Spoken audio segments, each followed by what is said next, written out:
unexpected return back to podcasting, or actually, um, that's a new thing for me. I was mostly doing live streams. Um, Today, with me, Charlie Parker, seasoned activist. We want to discuss rise of anti-lockdown movement. Um, After you, Charlie, can you introduce yourself? Oh yeah, my name's Charlie Parker. I've been campaigning pretty much over half my life now about various different things that have invigorated my passion in terms of what's happening at home and overseas. The United Kingdom, Britain, England, having so much influence in the world historically and still today, even though they would lead us to believe otherwise. The land that I grew up in plays a large role in the world, and obviously, if things in the world aren't going too well, either at home or overseas, that's not right for me, and I'm not one of those people to just lie down and accept that this is the way things are, and the best thing we can do is to just get on with it and accept it. If I've always asked questions throughout my life, to my detriment sometimes, but I guess that's just who I am. I'm an inquisitive person. I like to know how things are. I like to try and understand what's going on and to try and make a difference while I'm here if I can. So that's what I do. I've been campaigning most recently, obviously, surrounding the lockdown, which a lot of people will already be aware of. That's how I met yourself, and there's been so many amazing connections in the last 2 to 3 years. It's really phenomenal. It truly has been a roller coaster ride of ups and downs and just crazy, unexpected happenings. Making connections with people who were the last people on earth I ever expected to speak to or have any sort of relationship with. And those who, coming from parties and festivals or whatnot, people who are sort of, yeah, Icke, I'm a punk. You know what I mean? All these people that are sort of so-called against the system, they don't really necessarily get, can I swear? Let's. Okay, should I just go beep? Up to you. Yes. I'll just go beep. Right, yeah, Uh, basically, yeah, people don't necessarily care about freedom on the whole, liberty on the whole. They just want the freedom to take drugs and party without getting hammered by the police. And that surprised me, because I genuinely thought that people who proclaim to be a punk or an anarchist or this or that, were actually about freedom as a whole in general, when actually just because someone wears the outfit doesn't necessarily make them genuine in a way that you would perceive. It can be very select. So it's been very educational, the last couple of years. I'll try not to ramble too much because I know we've got a few bits and bobs to get through and we could be here all night, so let's sort of keep this engaging and as snappy as possible. I mean, what do you want to know? What do I do at the moment? I campaign with the Light free newspaper, which is amazing. I don't know if well, I know you know about it, but I don't know if the viewers have seen it. So yeah, if you can get your hands on a copy, guys, this is the latest edition, hot off the press. Oh, we're not allowed to show that word, are we? Right. But yeah, basically, get your hands on a copy of the Light, guys. It's free and available in many shops, pubs and businesses across the country, including legends like Dazza, who stand on the street and give it out. That's obviously not getting confused with Dazza, who's the main editor and the guy who started the paper. But yeah, basically freedom is something that it'd be great to sort of discuss with you, Rad, in terms of what is freedom, what do people expect out of freedom, what is the price of freedom. In terms of the paper, it's a free paper. The Light is free. But is it actually free? Of course it's not free. It's paid for by subscribers, it's paid for by donations. Basically, what we want to try and do now is put this on the shelves in the biggest stores all across the country And I know as a movement, the general sort of feeling is obviously we want to support grassroots.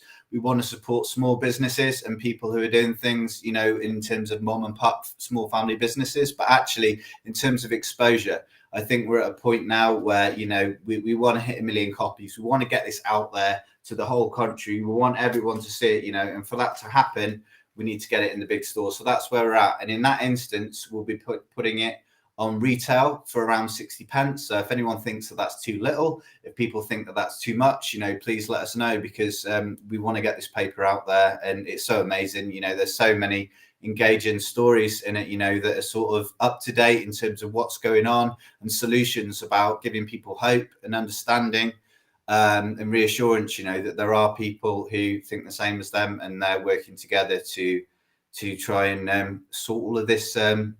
Can I say any swear words? That's your choice. All right, okay. No, you just talking about We only got moderation and all that. I'm not really. We only got problem with streaming to, I believe, YouTube, which I'm not like. Well, I think I can say shit on YouTube, can't I? A lot of people do. In terms of adverts, we've only got about 2 to 3 pages of adverts. They're not like the horrible, crappy adverts you get in most free giveaways, which is another thing that makes it unique. A lot of these businesses are all about sort of natural healthcare, alternative solutions, about what people can do, groups that are meeting, just stuff that's up our street. So it's only a couple of pages of ads. Most of it is amazing, engaging media that's completely different to what you see in the mainstream. And the journalists do it for free, and I think that says a lot, because most papers, journalists get paid to write. And with the light, anyone can write in. If you're passionate about something and it fits what the paper's about, then it'll more than likely get published, which is amazing. It's a platform, a printed platform that's just not being offered anywhere else in the world, I don't think, which is incredible. Australia have recently started an edition now. You've got where else, talks of a US version, which is amazing if we can get it into the States. And also Northern Ireland, there's a print in Northern Ireland as well. So yeah, it's amazing. So yeah, the light guys, let us know. Please give us as much feedback as you can. What do you think of the paper? Do you think it's got too much of this or not enough of that? Where have you seen it? Is it not accessible to you? Do you want it to be accessible? We're trying to get as much feedback as we can, so we know where the best places are to get the paper out there. And just let me recap on one thing.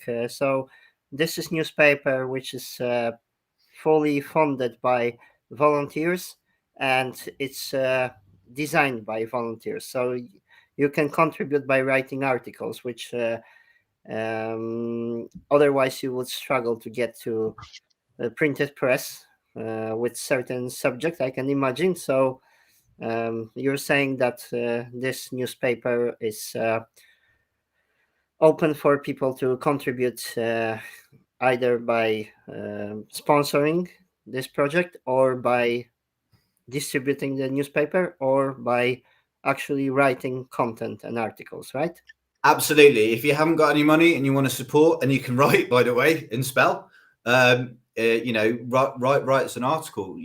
Between 400 and 800 words is the recommended amount. It's not a huge paper, and most articles now do aim for between 400 and 800 words. Historically, articles used to be much bigger, but the general trend these days is under 1,000 words. But yeah, just literally get it down. If you've got experience in a certain field, if you're aware of what's going on, and you've got any ideas about what we can do as a solution to move forwards, then get in touch. Because this is what this is about. It's about giving the people a voice who just don't get one otherwise, and that obviously extends to social media massively. This is this age of totalitarian control we're in now, which is just such a huge topic. It extends so far across many topics. Mind control is the best nutshell I can sort of suggest to put it in, but we can go into different areas of that, which would be great, because all of that's really important, in terms of what the baseline of what I think we're going to be talking about. So yeah, I'll shut up now. We've met during protests. We've met on the street. You were kind to speak to me. I was live streaming those protests. That was my two pence to the cause. I was there myself, like you, protesting against lockdowns, and that's like main theme that we want to discuss, like how this situation evolves. So, anti-lockdown movement. I call this freedom movement. How it started, how it evolved. So you've drawn the timeline. So Well, the timeline. I mean, God, in terms of protests, my timeline goes back to like early 2000s. Pre-invasion of Iraq. So that's when I started protesting. Like when I was at school, and I sat down in the road and blocked the school bus from getting out of school. So I remember that quite well. But yeah, in terms of where we're at, the last couple of years, it's which is, the freedom movement goes, I campaigned on a roof in Shrewsbury with a friend at the time, Adam. We both just got to a point where we were like, this seriously, something isn't wrong about this. I couldn't quite work it out at first, in 2019 when the government started talking about COVID or coronavirus. And I didn't actually think at the time that it was the con that I think it is now. It was certain things that happened. There were people protesting for lockdown. They were wearing these white hazmat suits, as I was on the college roof, but they were out and they weren't on a roof. They were outside Downing Street, and they had these white hazmat suits on, and they were protesting the government to lock down. They were like, oh, the government's irresponsible, we need to lock down, sort of Extinction Rebellion, for want of a better word, types that were doing that, and I just started asking questions from there, really. And I just sort of, it's kind of like a bit of a blank, actually, like exactly what I was thinking. It just, the feeling grew on me that what was going on just wasn't right, and that it was part of the things that I protested about in the past, like, the we're the 99% movement, some of the union protests and socialist workers party movements, stuff that I've been involved with. It just all seemed to sort of connect, really, just to the point of going, right, let's do something about this. What can we do? How can we draw attention to what's going on here? It just really isn't right, and it's going to be unimaginably difficult for people what's to come. We knew that it was going to be really, really bad, as it has been, unimaginably.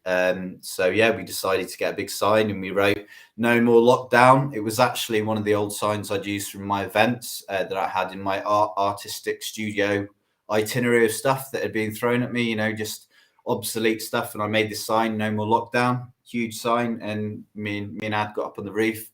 We were up there for 5 hours, something like that. And the police eventually negotiated with us to come off the roof, in that we'd have an interview with the Shropshire Star before I was put in the police van. So that's what happened. We came off. I did a report with the Shropshire Star, and then we got in the van and got nicked. So yeah, you can read about that online anyway. were you prosecuted? I could go on about that for an hour, but let's try and keep things rolling. Unless there's anything about that. What I can recall, it was the first anti-lockdown protest in the world that I'm aware of. I mean, I've looked online and I can't find anything else before then, which is pretty mad. And the succession of events that happened after that. I was sort of followed around by the police. I was harassed by the police. After I was released, they started coming up with these trumped up charges to try and prosecute me for doing the protest. I recorded the police coming to my house asking me what was planned for London, because that was when the ball started rolling.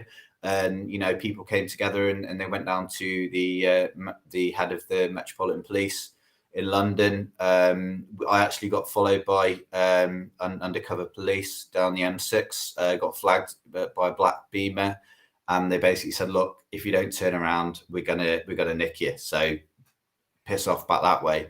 And we're like, oh, we'll take the side roads. But we're like, no. Actually, it worked out really well, because inevitably the Met were all over it. They were jumping on people, arresting the 20 people that were there at the Met, completely surrounded them. Fair play to them all, Nacho and people like that, that have really been in this for beginning and been absolutely incredible, and they were the forefront of that spark and ignition in London, which was amazing. It was actually great that we turned back anyway, because I went to Tesco's instead. In lockdown, a lot of people have forgotten it already, but everyone was queued along this huge queue with this sort of roof going over it. So I parked my vehicle at the end of the queue, got on the roof with a megaphone, and just started like spieling off about the lockdown and what was going on, and what a load of crap it all was, really. And it was great. I got out to a lot more people that day than I would have done if I'd have got to London, and I saved money on fuel. So yeah, it was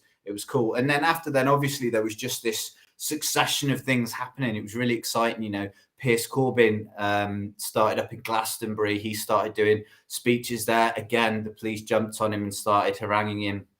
From then, Piers How did you found out about this? Like, what was the way you found out about other people protesting? How did you find out that there are others doing this? I honestly don't know. I guess like I was one of the first people to start, so I don't know. It was a whirlwind, really. I just remember being harassed by the police, and people that I knew also being harassed by the police. Locally, there was just a handful of people, which grew into more and more and more. In terms, the first awareness I had after what we'd done was Pierce in Glastonbury, which was on the following Thursday, and that was in the news. So I would imagine the answer to your question would probably be on the news or Facebook, looking at what Pierce was doing. And this was great. I was like, yeah, Pierce is on it. Yeah, fair play. Because before then, in some other protests that I'd done, about the climate con, about climate change and global warming and all of that, and what Extinction Rebellion were doing in London, I was part of that. Not part of Extinction Rebellion, let me make that clear, but Piers Corbyn with a couple of other people had a movement going on in London, and they were protesting about Extinction Rebellion and about the International Panel on Climate Change and how it was a load of baloney. And I really connected with that, and people that, I liaised with about what was going on with COVID and lockdown, also had the same views about global warming and such, and one of those people actually came down to London with me to protest the Extinction Rebellion. And I engaged with Piers. So I was sort of, involved in that before any of the lockdown stuff. So, I really haven't spoken to Piers about, when that happened for him. I spoke about when it happened for me, but it'd be interesting to have that conversation with him. But either way, whatever happened, and the momentum was phenomenal that followed, all around the world, in other countries, that are perhaps much more affected by restrictions, by businesses closing. People who don't have any support from the government at all were obviously some of the first to stand up, and campaign, proper about it, because they just didn't have any other options, So it's amazing to see, the symbiosis of different countries around the world that were realizing what was going on, and it was incredible. But at the time, when you live in like a blue collar, closed-minded area like where I've grown up, you still feel very isolated. The isolation of this mind control of people sort of making you think that you're nuts. Nobody else is thinking this. You're a danger to society. You're just an attention seeker. You're just doing this, to wind people up, whatever. And it was very difficult. But at the same time, I am me, and I'm not one to accept other people's crap. I knew that what I was doing was right. And just following on from that, people that did actually go to London or have been involved in protests, fast forwarding a few months later, were this goes into the symbolism stuff. They were like, "Oh, you can't go to London. We need to think global, act local." You're supporting the elite by going to London. You're part of their cult. They're doing all these satanic rituals on that day. If you go to London, you're supporting that. And there was this mind control stuff being spread around. Certainly faster than any virus, to dishearten people and put them off going to London, and that was obviously very deliberate in terms of the government goes as well. Even my girlfriend at the time was trying to guilt trip me about it, saying, "Oh, I don't know about going to London. I think you're stupid for going." And when your own girlfriend is saying this, he's supposed to be part of the movement with you, and people that are part of local groups, are slagging off going. It was one of the most challenging times throughout that process, really, because I had to listen to myself. Despite people who were supposed to be about the same thing as me, I had to you want to have reflection, you want to have camaraderie, especially with those around you. And when those around you disagree, but you have the conviction that what you're doing, is right, then it's so difficult. But like I just went, got there, and felt quite disheartened about it. Didn't think there was going to be many people there because of all of this. It's all a ritual and stuff that was going on. And I got there, and it was just incredible. It was one of the best feelings that I'd had in my life in Hyde Park. It was just a feeling of such elation. Just seeing these swathes of thousands of people just showing up out of nowhere, and converging. It was such a beautiful feeling, and I'll remember that forever, because I went from feeling so disheartened and disparaged about what was going on, to so elated and united with God knows how many hundreds of thousands of people were there. But it was incredible. So yeah, and it's been incredible. It's been a forward momentum, which is built up apparently to reportedly over 1 million people down in London, which is incredible, and everything. That was June 21. That was culmination of protests. That was the biggest one in June 26, but 26 June 21 was the biggest one. I'm not that great with dates, but I would imagine around then. I remember, obviously, there were about once every 4 weeks, and I think having them any more than that is just ridiculous in terms of national protest, because what do you expect? Is everybody loaded? If people got no work, no jobs, no families, can they get to London every week? Of course they can't. So having them any more than once a month wasn't the right thing to do. And that brings us on to September 2021, when the police ran in and started taking people's equipment. Kate Shimarani wasn't actually there. The police were going to war on her by that point. And it all went tits. And Kate Shimarani, was just such an amazing energy, so charismatic at the protest that she'd been at before, uniting the crowd and engaging with the crowd. And unfortunately, when she wasn't there, that just didn't happen. And that protest was something like 2 weeks, I think, after the August one.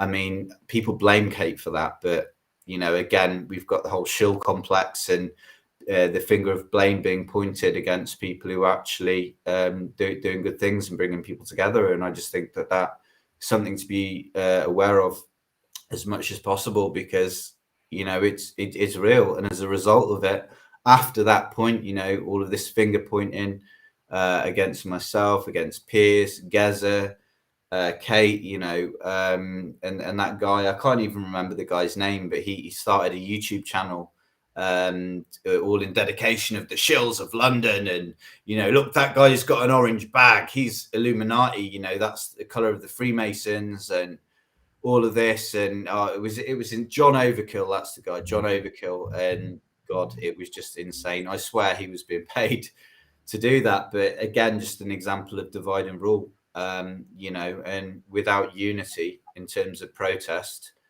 not much really tends to happen, and they know that. So it's how the British Empire, which is where we're at, came to power. Was through the divide and rule. That's all about divide and conquer.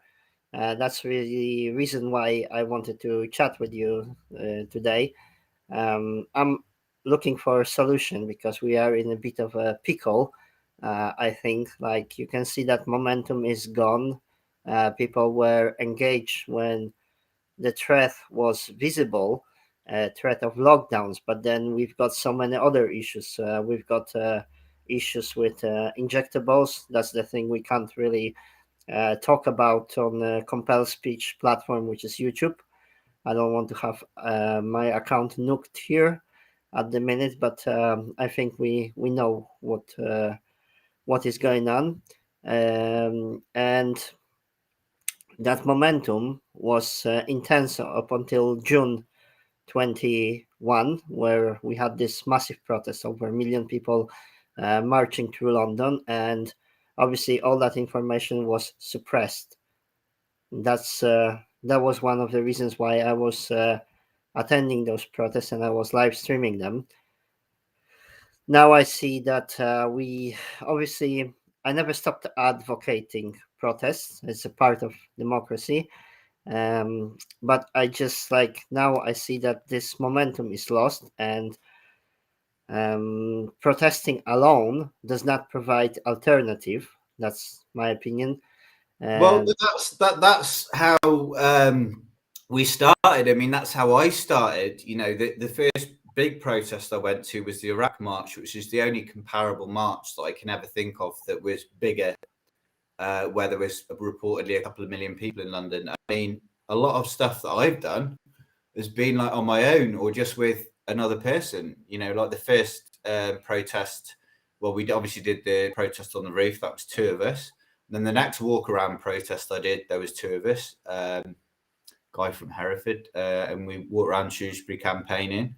And you know, it was a good sort of few months after that, and it eventually, you know, we had a good 100 people or so marching through Shrewsbury, which is great because it's one of the most closed-minded towns imaginable. You know, so it's great. We have people travelling from all over the country who came to that. You know, and it was just such a great thing to be part of. You know, the larger events in London, in Birmingham, in Manchester, all over the UK, and obviously all over the world. Although I can't actually claim to have been to a protest. I have actually been to a protest in Spain, actually in Barcelona, which was cool. But I know you know you've been all over the shop, haven't you? So I don't know. Maybe you can sort of fill people in a little bit about that. that's obviously, the same scenario was played internationally. That's what struck me.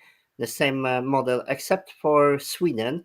All countries, they reacted the same. They followed the uh, instruction of World Health Organization, and they implemented uh, instruction of World Health Organization, and they implemented uh, instruction of World Health.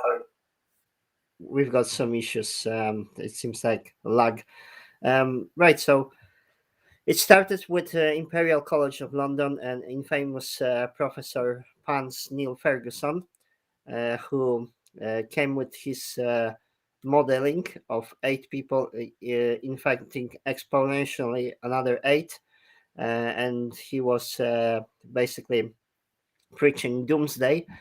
He predicted in his modeling 2.2 million deaths for United States, and between 400 to 500,000 deaths for UK if we don't lock down. It happened to be untrue, and he was actually the very first person who broke the lockdown rules.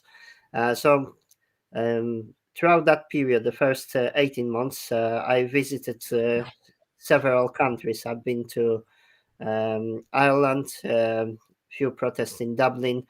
I've been to Northern Ireland, Belfast, Germany, Berlin. There was conference of World Freedom Alliance in Denmark, Copenhagen, capital city of Denmark. And while being there, I nipped out for a quick trip to Sweden, because Sweden never locked down. So I was interested. I was interested to see what is going on. I drove all the way through Sweden up to Norwegian border, but I wasn't able to visit Norway because I was stopped on the border. They say to me I need to quarantine for 2 weeks, which was not feasible, and unfortunately, I just had to turn around. But observation is that people reacted same way because all governments, and I refer to this situation that literally the social contract was broken. I feel like governments basically collectively raped society with all those mandates, with lockdowns, infringement of human rights, with pushing of pharmaceutical products, which we are not allowed to criticize on YouTube. Um, the that was response the all over the in Europe. People were protesting. So, but this momentum was Well, lost. we know the answer about Sweden, don't we? We know about that. It's because of the chips, wasn't it? They had a massive rollout of very chips that people have planted under their skin, and because That's actually some kind of sensational story. But what is more like more better explanation is that people in Sweden, they are more compliant.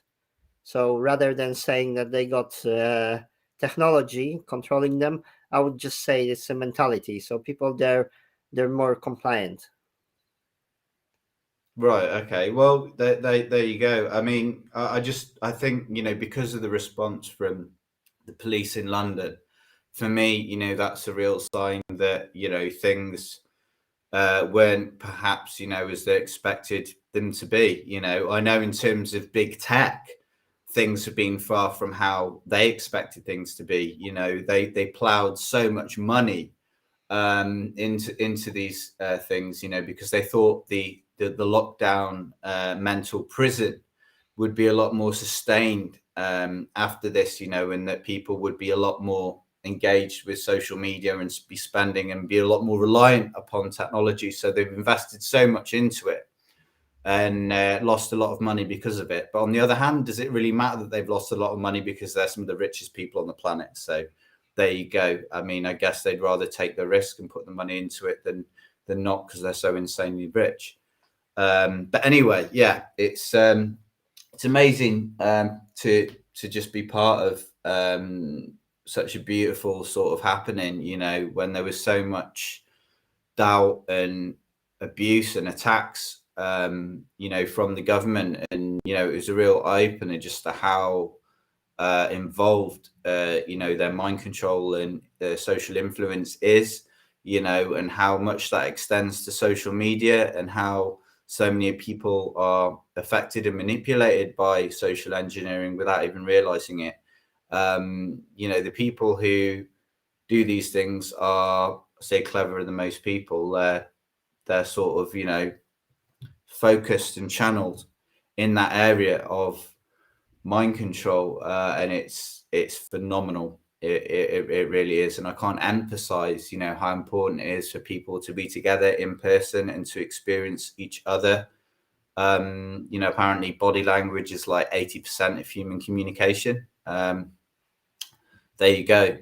I mean, it's just that there's nothing that really beats being together with people, and obviously that was exactly what the lockdown went to war on, and using every trick in the book possible to scare people, to bring laws in to prevent people from coming together.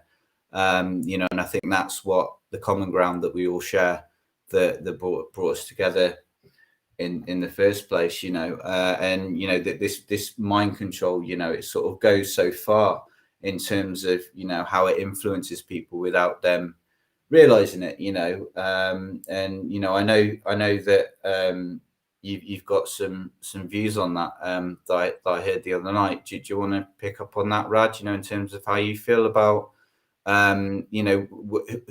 what's really behind this? In terms of who's pulling the strings. Is this like an elite global cabal, or is it something a lot more simple? Actually, I don't have like conspirational view of the world, and that kind of cause a bit of a conflict with some people.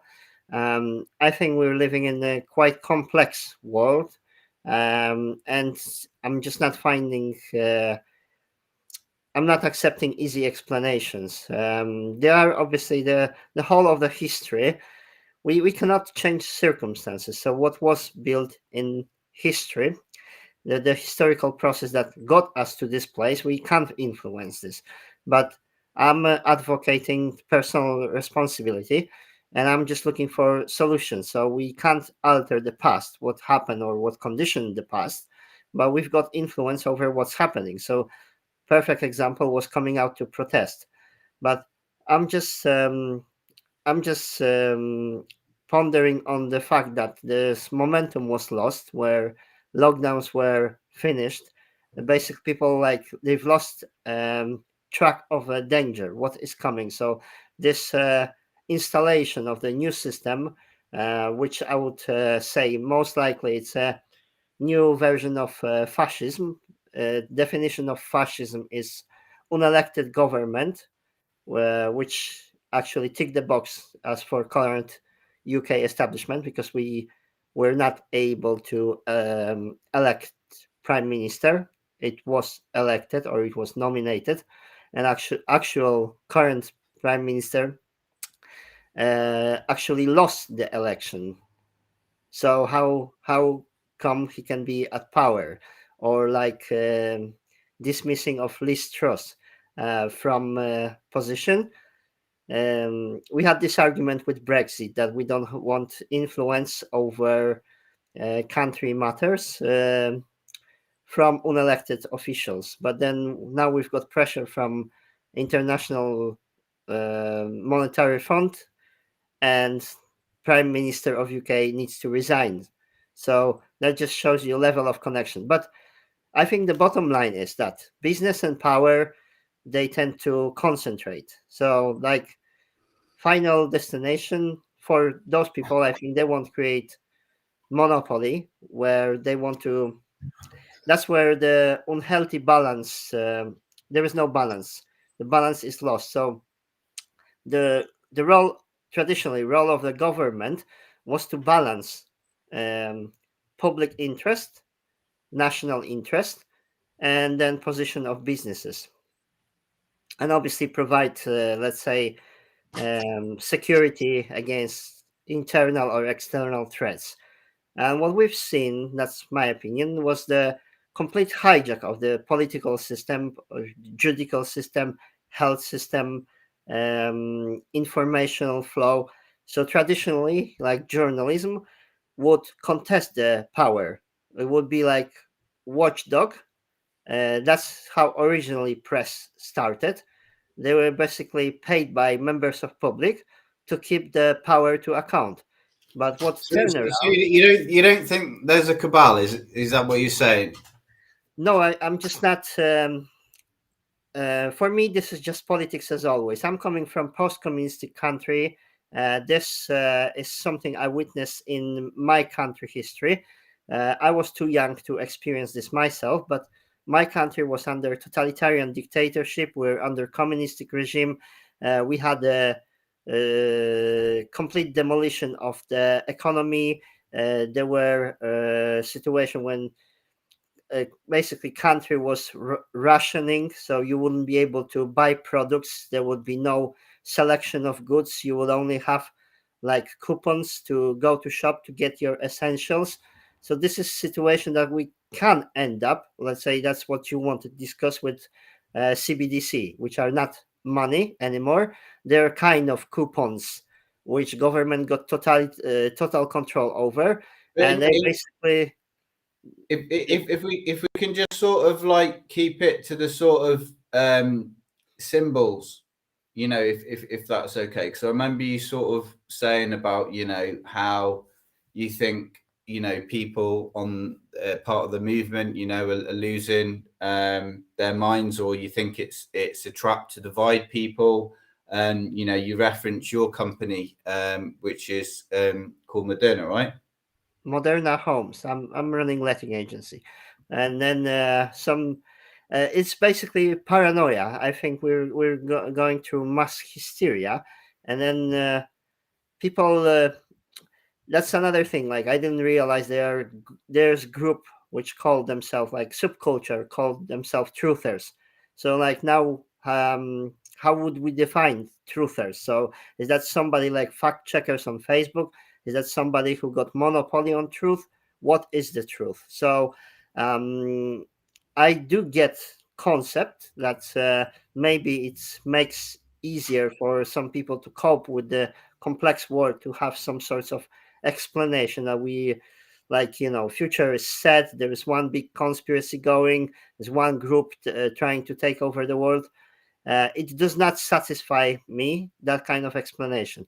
And then It, I yeah. noticed, just let me finish on that, certain psychological pattern of complete distrust. So, especially with that group. So, people who are calling absolutely everybody controlled opposition, Illuminati, Freemasons, etc., they're looking for signs like hand gesture. I just think this is like borderline of, for me, that's, I might offend some people, but that's for me, it's like borderline of paranoia.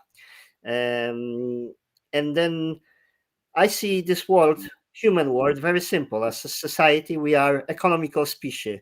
The whole of the society, as we know, progressed through trading, through exchange of goods and services. We invented certain ways, like money is just an invention, it's just a form of energy, which we use to trade. We exchange energy for goods and services. That seems to be universal language across all cultures, all religions. We accepted this. So we are economical species. Then a second, it's like we don't have collective mind like ants, bees, etc. So we don't have this collective mind. We got something similar as a society. We've got certain kind of collectivism, but we don't. We're not one body like ants and bees. So therefore, having 8 billion individual creatures or humans with individual perception of the reality. There's not one universal reality. There's you've got different opinion. I got different opinion. We got different perception of the same world, and there will be naturally misunderstanding. So I think like inevitably that kind of condemns us into realm of politics. Otherwise, we would have to be like machines or like ants, have one collective hive mind, and just behave like one body. Yeah. Well, obviously, like when you say that there's no cabal or whatever, well, you No, don't I think just call this that like that. politics. No. Just let me clarify myself. This is politics as always. Like Poland was off map so many times in the past because certain countries decided now we're taking over that territory. That's just for example of one country. So I'm not saying there's no conspiracies or like this the whole world, this notion of conspiracy theory. I find this very intellectually poor. It does not explain anything. It does not explain the actual reality. So we've got groups of influence, and like let's say, I don't think like World Economical Forum is like one's cell that controls the world. They're just a symptom of progression of business, concentration of power. So organization that pops out, they're just a consequence of an actual process which was happening throughout centuries. People. But within that, you have, like, the way I see it, the cabal or whatever you want to see them, obviously, deciding, where they invest, who gets the backing to do what they want and who doesn't. And that's, I think, what they ultimately have influence over. And, when we want to talk about money or you want to talk about the banks, obviously, if people control a government's access to these resources, then we can talk about politics all day, and we can talk about left or right, conservative or Labour. Does it really matter, when it's the same people who are controlling the supply of resources and funds to those said nations? No, no, I three don't think things. any of that matters. What matters is what resources are available, and who's calling the shots on those resources. three things control society, in my opinion. That's mass media, politics, and economy. So instead of like falling into what I refer to as a rabbit hole, is into conspiracy or into notion that there is one big conspiracy going on. There is so many factors that influence our world, and then by having this view of the world that everything is like predestined, there is one group conspiring against all of us, is taking responsibility from all of us, because collectively there is 8 billion of us. If we all stand up and we say no, the system will collapse. The system, we can reinvent the system. So that's why it is my pet hate, because I take ultimate responsibility for my own life. I don't feel controlled by satanistic cabal, Rothschilds, technocrats. I don't feel controlled. I'm in control of my own day. I'm in control of my own finances. I'm not in control of weather circumstances, but I'm in control of my own behavior. I'm in control of my own thinking. So let's say doing podcasts, attending protests, live streaming them, speaking up publicly. That's my choice, which is my, like yours, choice to participate in society, have a say. Out of those three leverages that control society, which I've mentioned, politics, I'm dispassionate about politics, and one person cannot change the system. Then there is mass media, and I mean mass media machines like BBC, who basically control or produce the narrative. We've got no alternative. And then there is politics itself. And then that's why I'm kind of in a pickle now, seeing what is going on, because now we've got this freedom movement which pops out as a response to direct threat of lockdowns, intimidation with forced pharmaceuticals, etc. And now this seems to be relaxed, but certain processes like concentration of power, implementation of those green policies, anti-human policies. This is like modern reiteration of fascism, where you got unelected government that does not accept any dissent voices, wants to completely censor flow of information, which we're experiencing now. And basically, as old fascism worked, was cooperation of the government and big companies. So they basically, we can see this with all this lockdown, with all this restrictions. So many small businesses, they suffered, and uh, they basically were eradicated. But notice from beginning, all the big corporations like McDonald's, they were allowed to operate, Amazon, etc. So now we witness big transfer of wealth, because all the money that were printed, they were handed to people, and they were funneled to those businesses, because people, they were given limited option to choose. So now my pet hate is that if we got 1 million people in London, I don't understand why we don't create, let's say, political party. If we all collectively agree with that group, at least million people, that we're not signing up to their ways, how they want to run society, why don't we have alternative party? Why don't we fund this? You've mentioned it costs 60 pence to print one newspaper. I just give It doesn't cost 60 pence. No, that's the retail. distribution. That's the Yeah, proposed retail price. So it basically, yeah. If you think it's too much, if you think it's too little, I actually think it's a really good price, because all the prices of the other papers have gone up massively in the last few months. You know, our local paper's gone from something like 60p to £1. So I think, 60p for a paper that's not perhaps as big as other papers, but the information in it is golden. And I always say quality over quantity.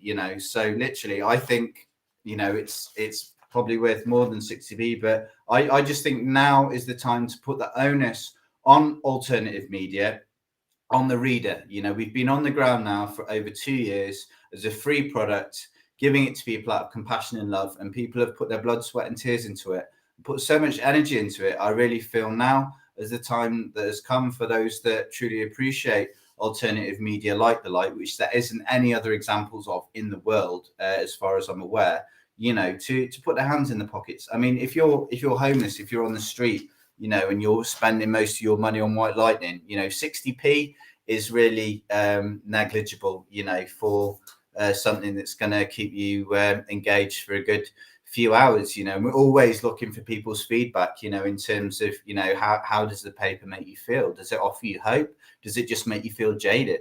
I think it's an amazing resource of informing people of what's going on the last couple of months, and what perhaps could be going on in the following months. And we're obviously not going to get a glimpse of that from social media or mainstream media. I mean, even if you're in your echo chamber posting what's going to happen and what has happened, that's only going to get out to the groups that you put it in. And that this all comes down to the whole mind control, the illusion of freedom. What is freedom?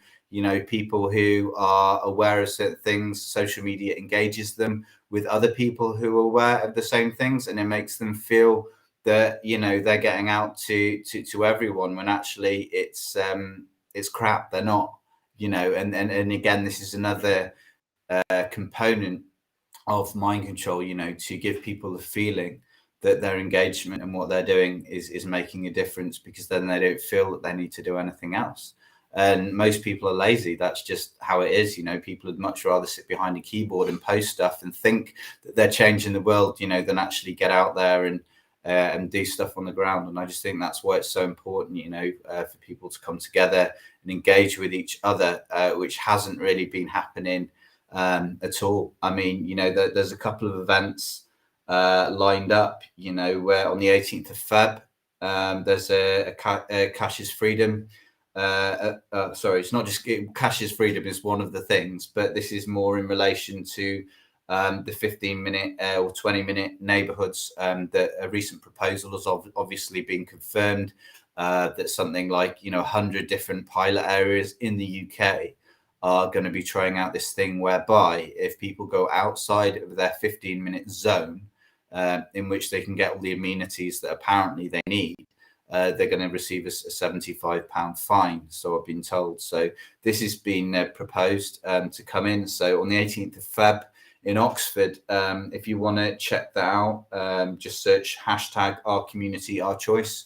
Literally, check it out. And if you can get down to Oxford on the 18th of February, please come down, because just people coming together and uniting and talking about these things in person is so important. And I know you've got something planned up north. Like, you've got something planned up there, haven't you? What's happening up north?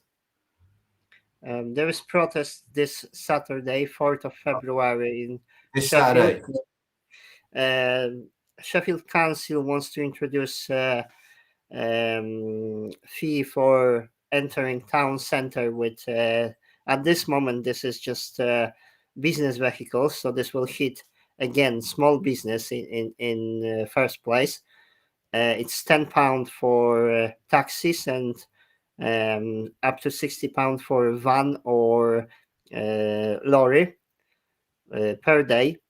And basically this is a prelude to implementing what you just mentioned, 15-minute cities.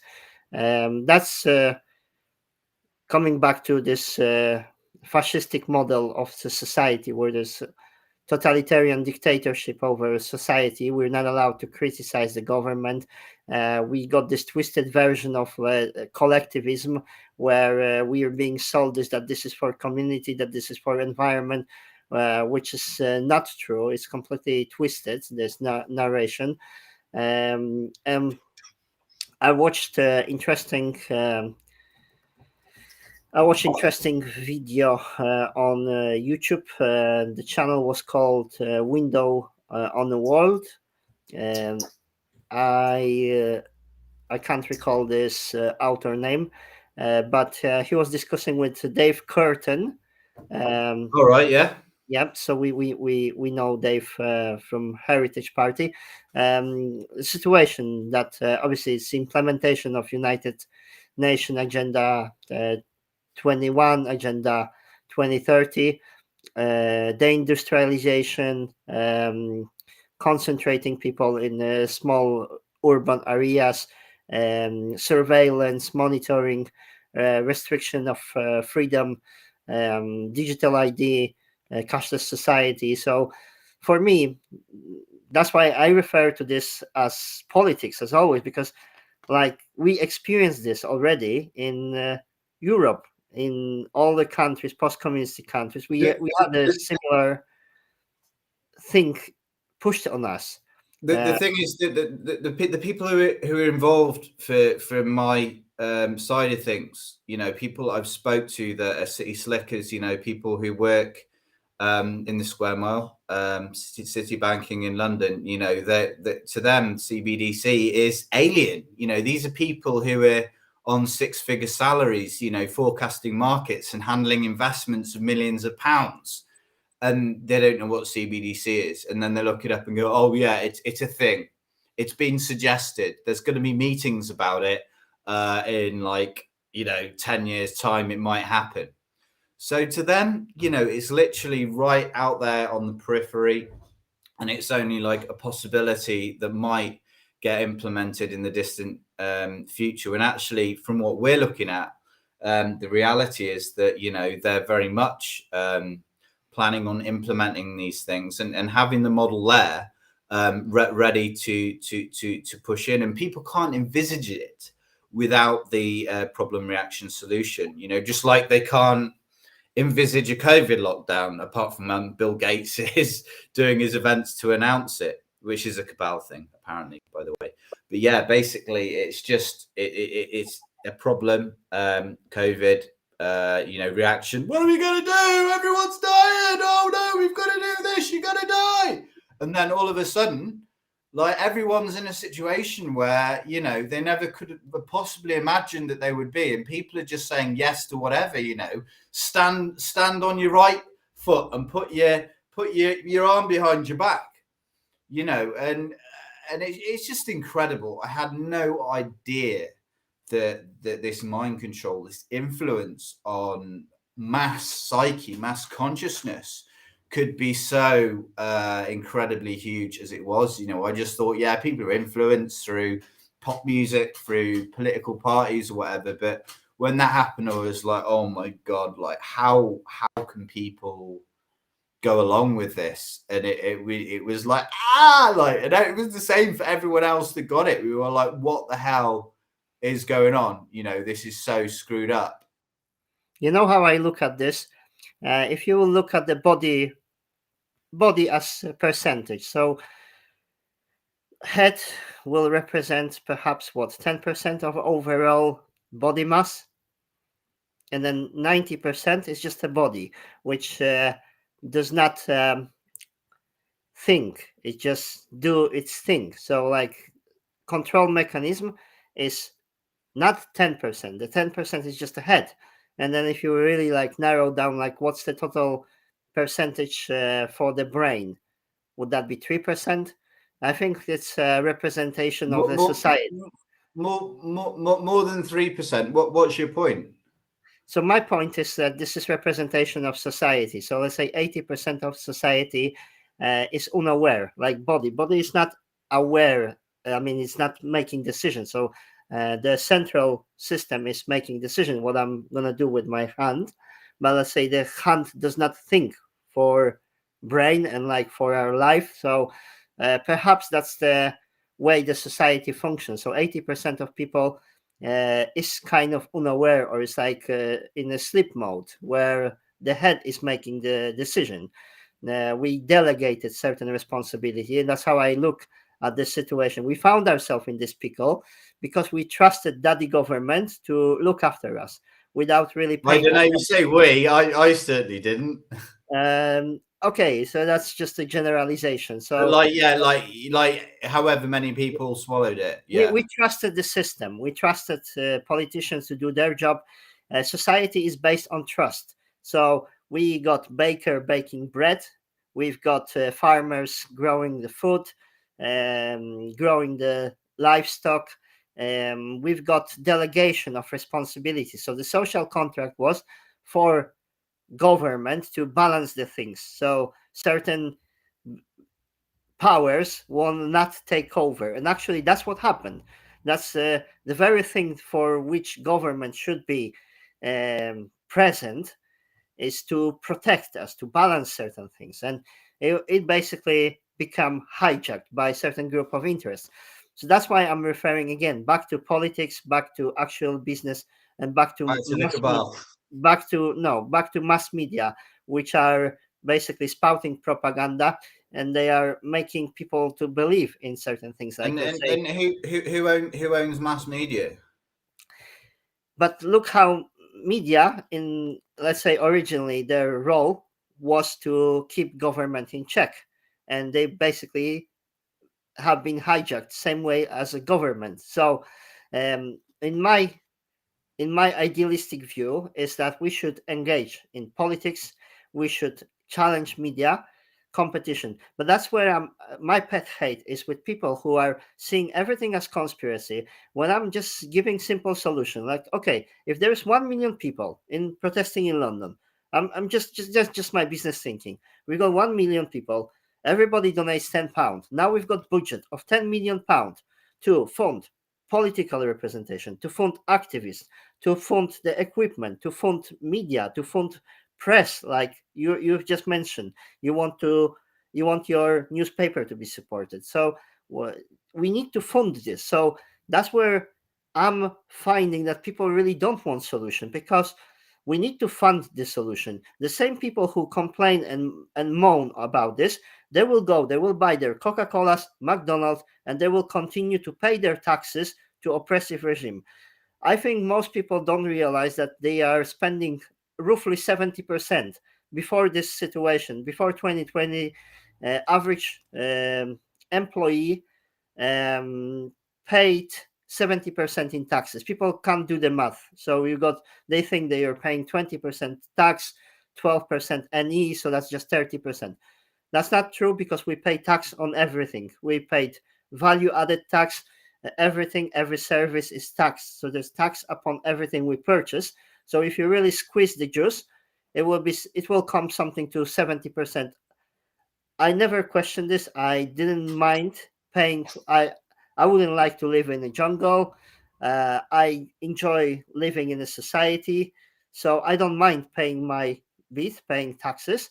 But I do mind giving them to somebody who will waste or will be forcing things And, upon me.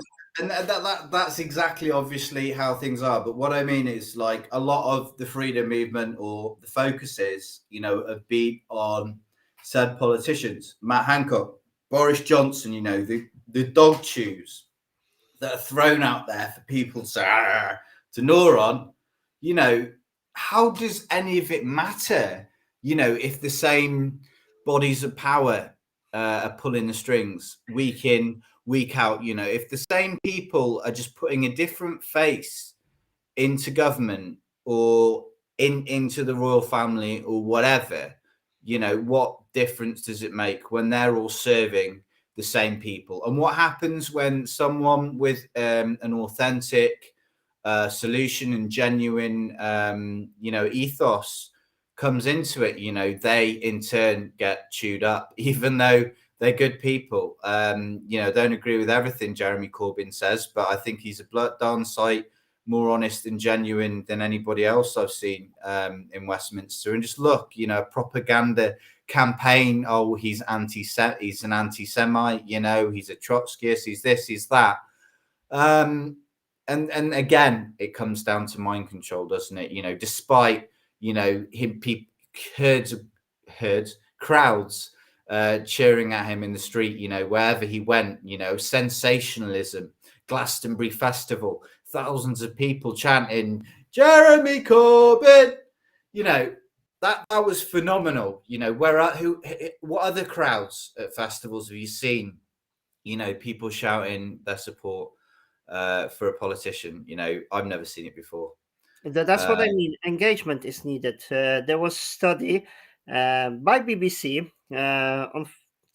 We obviously have lost the trust in this media, but then there were they provide study which suggested that we don't need 100% of society. It would never happen. And in democracy, we seems to have opposites in conflict. We've got um, so-called, now by the book, by the definition, it should be will of the majority, which we know that it isn't happening. We've got more of the idiocracy used by technocrats to legitimize their position.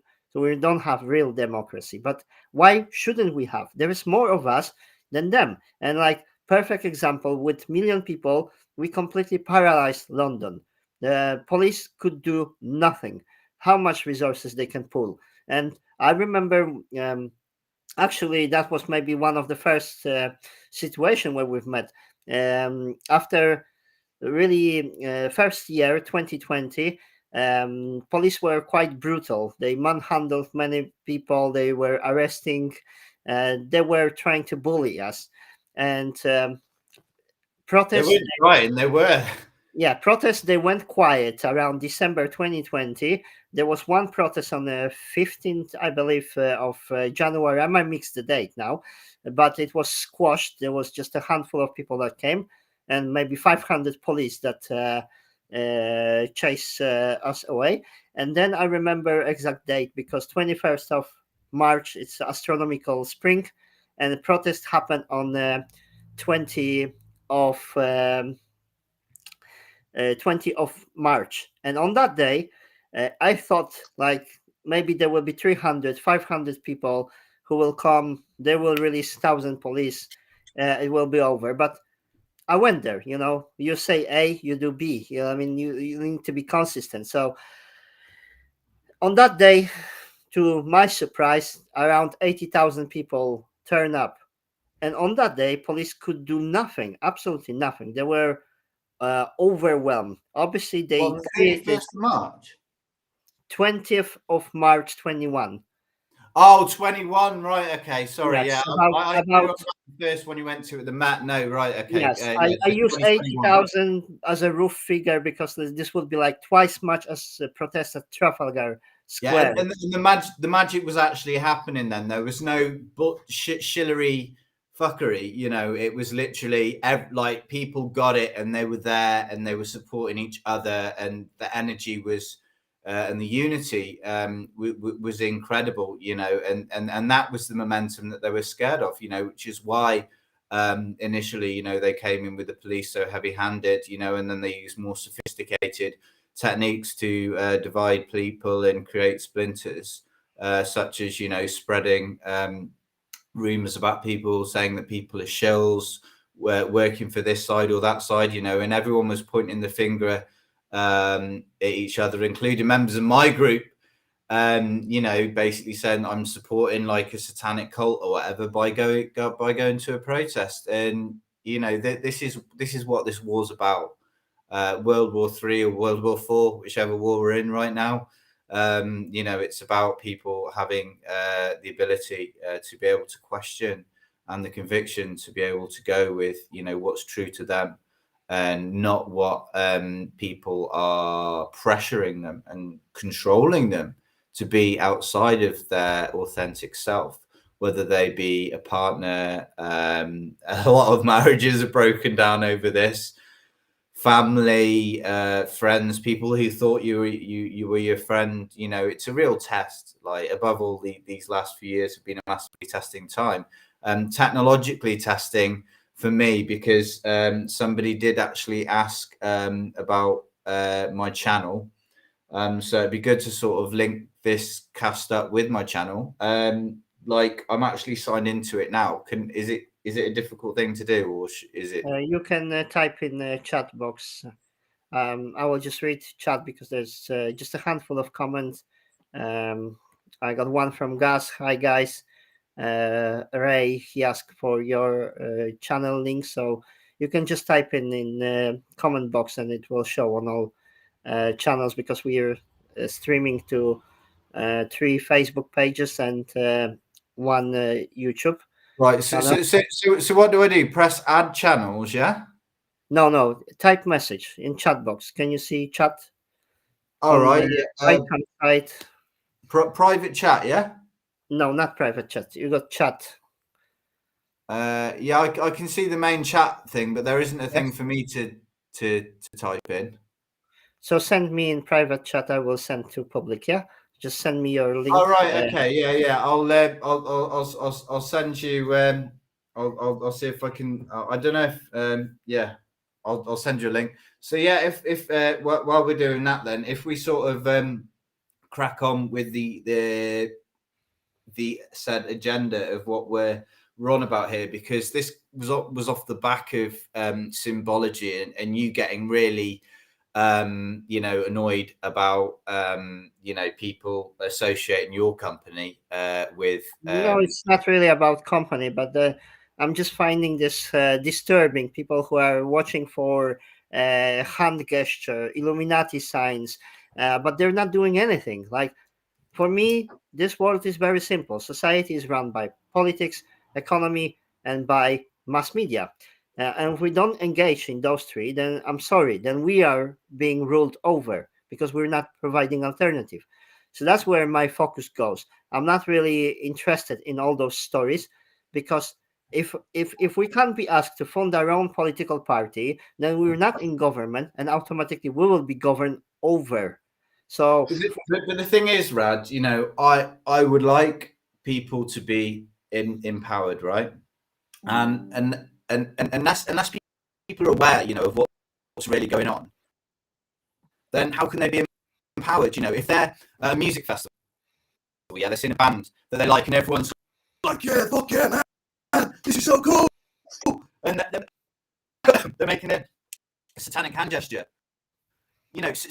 Symbology is powerful. Symbology is everywhere, and it affects everyone, even when they don't even realize it. And that's the point. That's the point of it being a thing, or talking about it, or being aware of it, is because these things influence people. When they go to places and they see things, to explain this in a layman's sort of way, like how television influences you, advertising influences you, when you see things on repeat, when things are sort of drip fed, to the point where they influence you without you perhaps being aware. And for me, it's the same with symbols. It's all about familiarizing people with something, and symbols. Um, I think are powerful things that people should be aware of, and they should be respected and used in a way that people choose to want to use them. And if I just think people should go with like what's true to them. And for me, symbols are really important, basically, and they are for the elite and and the people who are manipulating society. Why they're important? Because they influence people. So maybe it's in their influence for symbols not to be a thing for people. Well, in fact, it absolutely is, because if something's influencing people, do they want people to be aware of those things that are influencing them or not? I think it's absolutely irrelevant. That's my view on it, and I'm finding that people are wasting their energy discussing this rather than funding party, funding media. Sorry, if you can't be asked to pay, let's say, £10 towards your freedom, towards alternative, then you're very much signing up for slavery in this system. So if you can't pay £10, If you don't want to fund your alternatives, and then you're happy to buy all these products, consume the same thing, sponsor same businesses, sponsor same government that is oppressing you, and you don't want to provide alternative, and you don't want to sponsor alternative, then I'm sorry. Like I'm finding, well, I think people I'm should finding illogical, absolutely illogical. people should, but like I thought we were talking about symbols, and you're saying that symbols are irrelevant, and I'm saying that they're not, and I'm trying to work out, why you don't think symbols are important, and why I Okay, do. so I will show you now. So I was shooting video for my commercial, and I was holding my hands like this because I was stressed. So now I'm Illuminati, and I'm now considering this person mentally disturbed. because they now are calling me somebody who I'm not, and I can't reason with that person. I'm finding they're idiots. I'm finding this, yes. If I would have to use word, I would call that person moron, absolute moron. So but the thing, I was the point I'm making is that just because they're a moron, whatever you want to call them, right, that doesn't mean that symbols aren't important. No, but then it's what is important is politics, which we don't engage in, mass media, and economy. And when we got niche business, which you've mentioned, like in newspaper, and you got, let's say, Reiki healers, some people selling some crystals, etc. It's not the bread and butter. It's not oil. It's not factories. It's not vehicle manufacturing. It's not IT. It's not big tech. We got no competition to challenge. Let's say people are now obsessed, like, oh, Elon Musk is a false prophet, it's a controlled opposition, it's this and that and this and that. So why all those genius people don't create alternative? That's my question. Why don't we create alternative? To be honest, they can get on with whatever they choose to get on with. What I'm interested in, is educating people and empowering people about how they can make more decisions for themselves and to be aware of things. And just like in terms of like the whole point that I would make on symbols is that they're everywhere. McDonald's is a great example. Subliminally, it's like goes like that. Which subliminally is suggesting breasts, mammary glands, right? Which is the first thing when we come out that we're put into contact with. One of the first things, obviously, a midwife, but breasts, sort of, familiarity, right? Oh, breasts, milk, great, amazing in McDonald's. That's. I would never confuse them too. I'm sorry. Well, there's a lot of, it's been very heavily documented, that it's like, sex is one of the biggest sellers.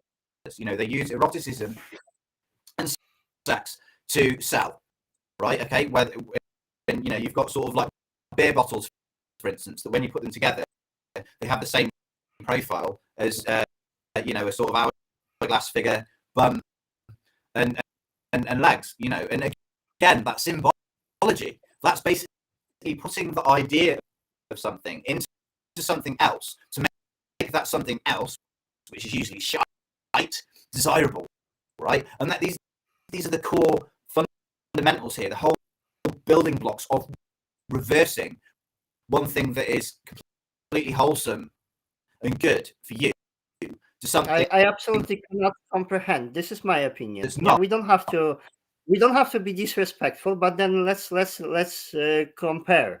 So for me, this is just a waste of energy to discuss this while we're not doing thing that actually matters. We're being run over by machine, and we're not producing alternative because we're I'm not discussing this, but I see people who need to spend all their life energy discussing whether Earth is flat, some symbolism, some Illuminati gestures.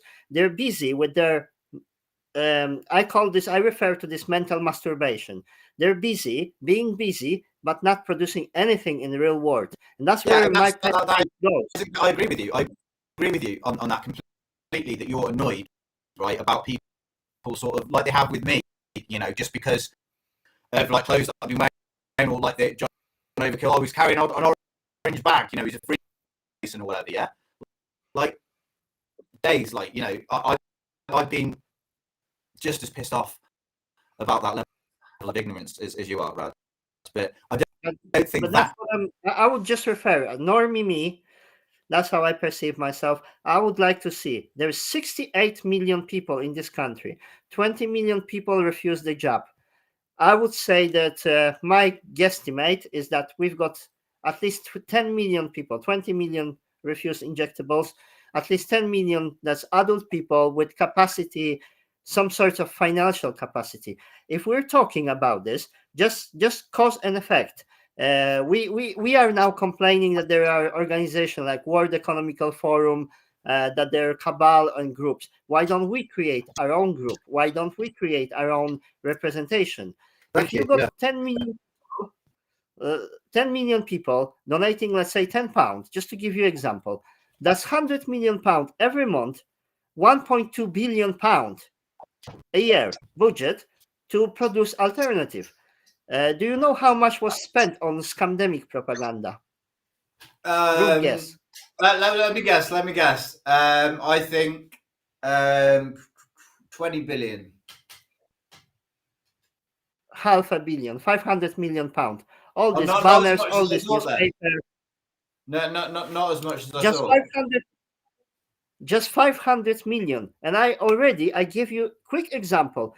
10 million people donating £10 every month, even if you're on benefit. You said even if you're homeless, you would scrape that tenner off if you really care. But people don't care. That's my final conclusion. People don't really want freedom. With the freedom comes responsibility. And that's what I don't understand. I don't understand believing in conspiracy theories and not doing stuff. So, like, let's say I'm doing stuff now. It's 10 a.m. Yes, I'm sorry. It's 11 p.m. UK time. No, it's not. We're It's talking. 11. What country are you in? It's nearly half Yes, 11 here, mate. yes. We Change the clock, mate. we were meant to start 9 o'clock, but we had some technical difficulties. But never mind.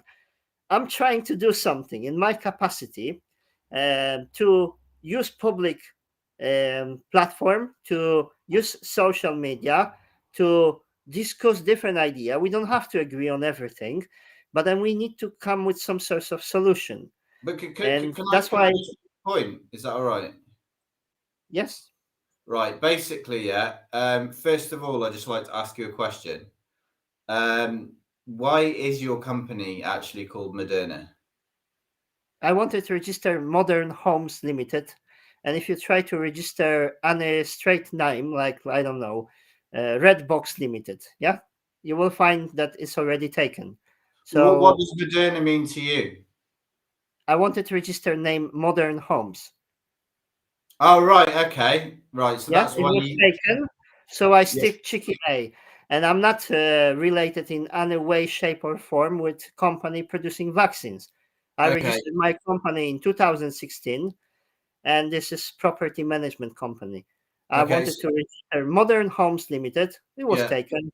I stick Cheeky A. I wanted to have branding for what I do, which was, I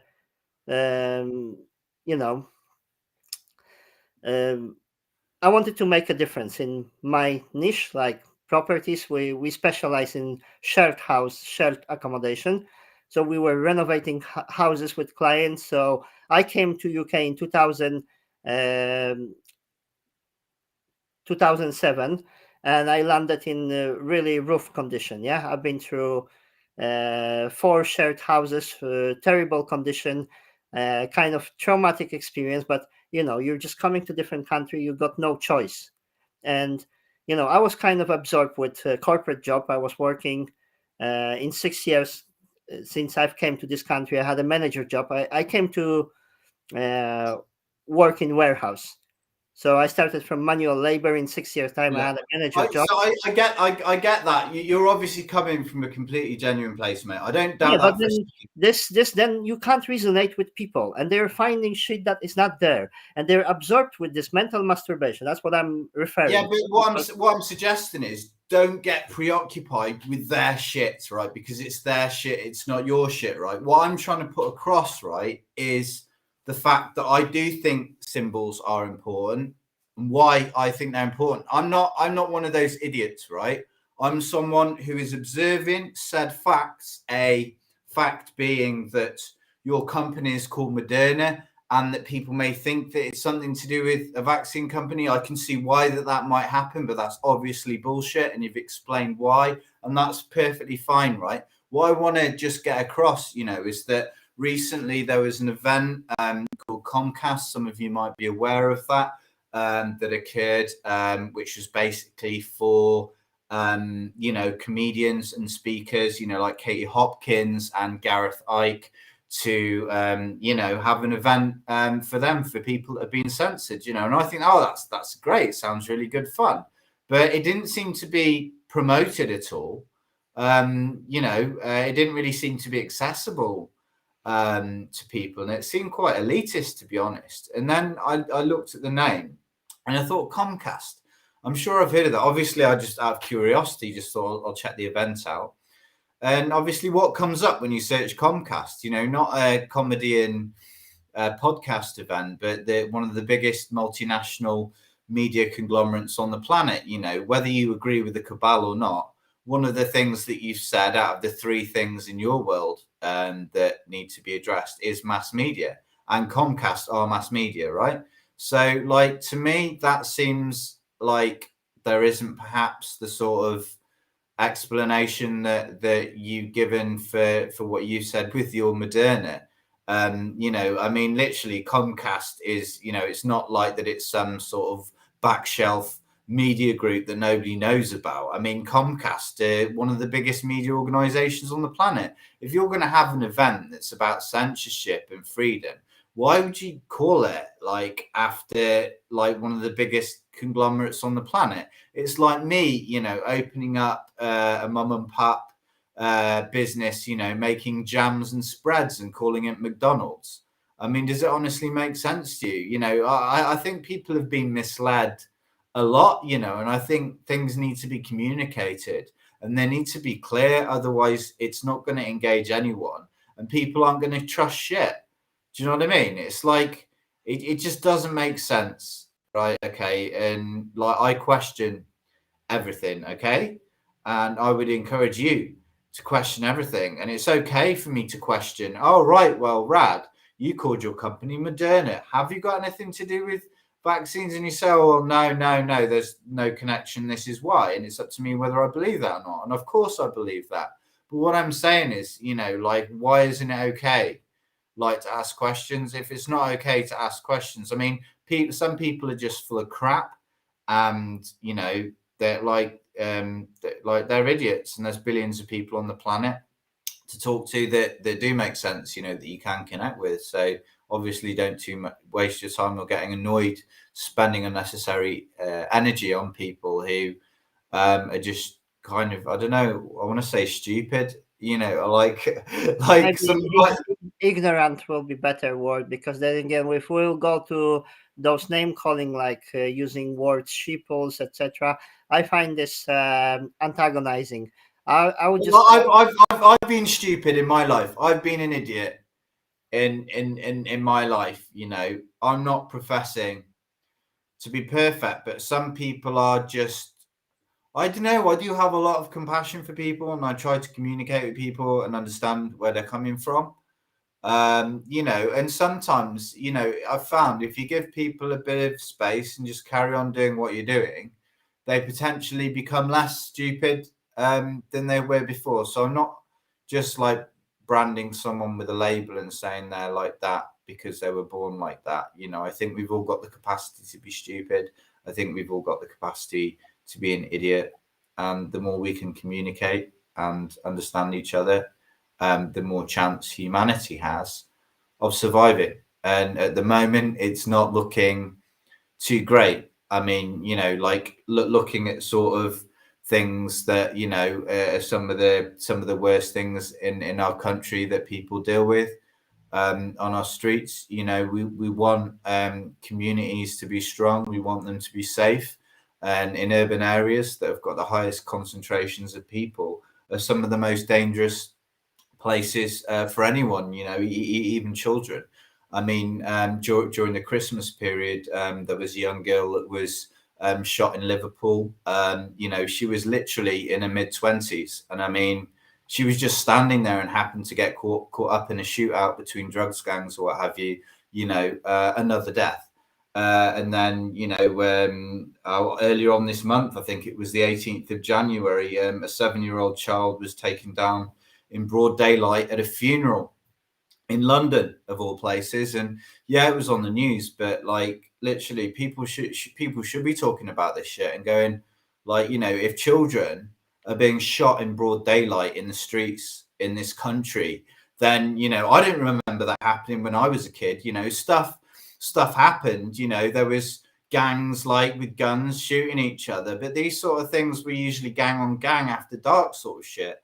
And you know, in today's modern world, you know, this stuff is happening broad daylights on our street. You know, we need to be asking the real questions. You know, what's going on here? Why are things becoming so worse and so desperate? You know, why have these kids who are using these weapons got such of a lack of value for life that they're happy to indiscriminately use firearms um, in the street? You know, and when a young child of 7 years old gets taken out, well, she's still alive. She's fighting for her life apparently, but at a funeral of a mother and her child, a double funeral. I mean, it's unimaginable. I've been through trauma and times I never expected I would have to go through. Life throws all sorts of crap at everyone, but I just think these things that are happening should wake people up. And you know, it's crazy what can happen, and for people to stand by and do nothing about it. You know, and there's that saying, isn't there, that you know, it's not evil that's the problem. It's people's willingness to sit down and say nothing when that evil is occurring. You know, so I think it's important and to realize, you know, that we're all amazing infinite beings and we should express ourselves to the best of our abilities and question everything. You know what I mean? Because you know, we all see things from our own unique perspectives, and it's our perspectives that matter. And unfortunately, you know, unless we're together in person, it's difficult to share those things in their entirety without having that person to person contact, which is what they seek to destroy through lockdown, through 15-minute cities, through you know, the continued agendas that are rolling out. But that's just a proposition. Let me stop you on here. This is just a proposition. That's what they want. But ultimately, I believe in model called democracy. So there's 68 million people, and I believe in leaving our homes, taking it in public, and challenging this. Even let's say using social media, then street activism, writing to MPs, etc. But then, like very bottom of it, the real action is providing alternative. If we leave governing to those people, they're already rolling with their agenda. We're not rolling with ours. Which Uh, sorry, which democracy do you believe in? Like, I mean, have you got an example or not? Because I can't find one. yes, I've got example like million people on the street, and if we would really insist on this, if we would really insist on this, we can stop country. We can do a lockdown. What's the problem? But 68 million people. just How, because how long does it take? 2 weeks to stop everything? Just stay at home, do some shopping for system to go on the knees? just because a million people go to London, right? That's not democracy, though, is it? Democracy is rule of the majority. So majority that is loudest. You can have whatever 20%, 30% of people going to election, and then let's say 37% will turn up to election, and then majority of those votes will decide. Obviously, this is manipulated, but then democracy assumes, in my opinion, 68 million people. So I'm sorry, every adult person can have their say, can take it to street, can do something. If we got no consensus or no will, and that's my opinion. I just see this like people don't really want freedom. They want this communistic system that is coming, but they just want more fair communistic system. So when daddy government will come to rape the society again, they just want it to be a little bit more gentle. But they don't want to change anything, because for things to change, we need to provide alternative. If we got two parties and we're saying they're both wings of the same bird, why don't we create another bird? Why don't we have our say? Why can't we spend 10, £100, whatever, each month to fund alternative. You talking about an alternative within Parliament or something completely external to that? I think the system before this, what I refer to as scamdemic, was quite okay for majority. So if you wanted to be idle, you would get your benefits. You wouldn't be forced really. In country like UK, I mean, this is different situation for every place, every other place. But let's say country like in UK, if you want to be entrepreneurial, you would have playground to do something. If you'd like to be idle and just like live on the handouts, you would have this opportunity. What happened with 2020 with this government overreach, encroachment on human rights, forced medication, that's where the balance was tipped over because pretty much we weren't that much unhappy. We were unhappy when they tightened the screw, when they lock us down. That's why people took it to the street. So cons- consequence for me of that should be that we challenge the system, so we provide alternative. If those people are corrupt, why we're still leaving them at power? Boris Johnson is As, corrupt. We're just reading scandal after scandal. as soon as you do that, right, you have martial law, right? The crown, obviously, the government belongs to the crown. No, no. Come back to what I said. What I said, £10, 1 million people, £10, that's 10 million people to operate, to put, let's say, maybe screens, vans with a big screen in front of every council, on every major town center, put some demonstration, put loudspeakers, present your point of view. It needs funding. And people who don't want to fund this, that's my opinion. Like, can we have schizophrenia? So do we want freedom, but we don't want to spend on that freedom? But then we're okay to buy all this Coca-Colas, McDonald's, and pay for this regime that is oppressing us. That's where my confusion is. It's simple. I don't like it. I'm funding. I will happily pay £10, £100, £1,000 a month towards different system. I will happily sponsor a different way of life. And I think the society as a whole runs pretty well. We've got bread in the morning in the shop, we got food, everything is going quite smoothly. Where imbalance, the power was hijacked. The system become corrupt. Like, I'm sorry, we got these pharmaceutical companies, but they shouldn't have say what goes into your body. You should decide, like, okay, that's your individual choice, freedom of bodily integrity. If we defend those, and then like those people who are rolling with this globalistic agenda, that's just one option. That's just a proposition. I'm not signing up to this, and I will be contesting this at every piece of my life, my business, my family, educating children. I will be contesting this. But then again, me as a one person cannot do much. Me as person using social media, I can reach to more people. But then again, like I'm You're saying it became corrupt, Rad. When are you suggesting this happened? That the system that was honest became corrupt? system was always was tend to corruption. The power tend to concentrate. Yeah. So So exactly. So if there's no example of democracy, and the power structure that we've known or that we're aware of for however many thousand years is all based on corruption, then bloody hell. I mean, surely we what need to can you get. do about past? Nothing. What can you do about today, tomorrow? Today we can make changes to change the future outcome for tomorrow. There's no point dwelling on the past, like you know what cavemen did, what Romans did. That's past. We cannot influence past. We can only influence today. We got only this coaching saying there is only 2 days a year when you can't do anything. Yesterday and tomorrow.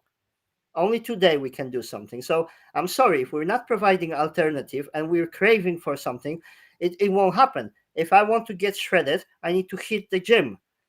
Consequence, action, reaction, the process to do something. And for me, it's simple. I'm operating in business. I'm self-employed. I quit from employment, from employee mentality, from working a job that I hate. I work on my own terms. Yeah. So it cost me a lot. It cost me so many years of my time, and quite I think not many people would be able to go through some paces or to push themselves through certain things which I did to break out from this. So now, as self-employed person, I'm able to run my day. Yes, I'm taking ultimate responsibility for my life. And that's why it confuses me with people who say that they want freedom, but they don't want to do anything about this. Everything costs money, time, effort. You want to have good relationship, forget money. You need to pay attention to what your partner or your girlfriend wants. Yeah, you need to give it energy. You need to focus. And like just waiting for good weather, hoping for good weather, it won't happen. So those people, they already rolling their agenda. We see they're corrupted. There are certain groups that want to hijack the whole system. They want to strip property rights from majority of people. That's what they're saying in open. They want this green fascism, this green new deal, net zero, and all this policies which will harm society as it is now.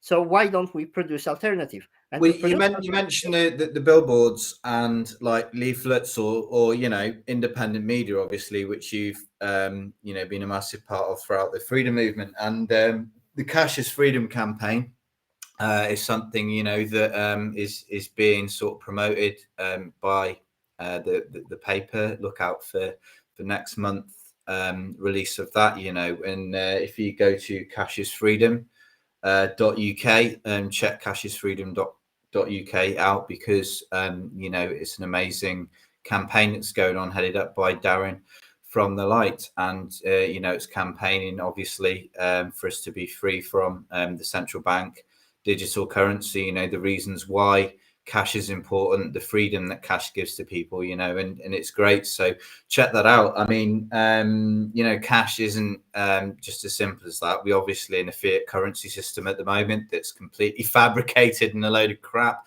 doesn't have any gold behind it, which is what I would like to see. So even gold is fabricated. Why we assign a certain value to, let's say, piece of gold, and well, well, what's the actual tangible value of the we assign? This is system of value. Like It, for me, it, it makes sense to have tangible wealth associated to cash, which is why money was created in the first place. I completely agree with that. But I mean, in terms of the paper goes, I just think it's probably one of the best resources if people do have money to support a campaign, because billboards are great. Cash is Freedom is looking for billboards, it's looking for flyers, posters, etc.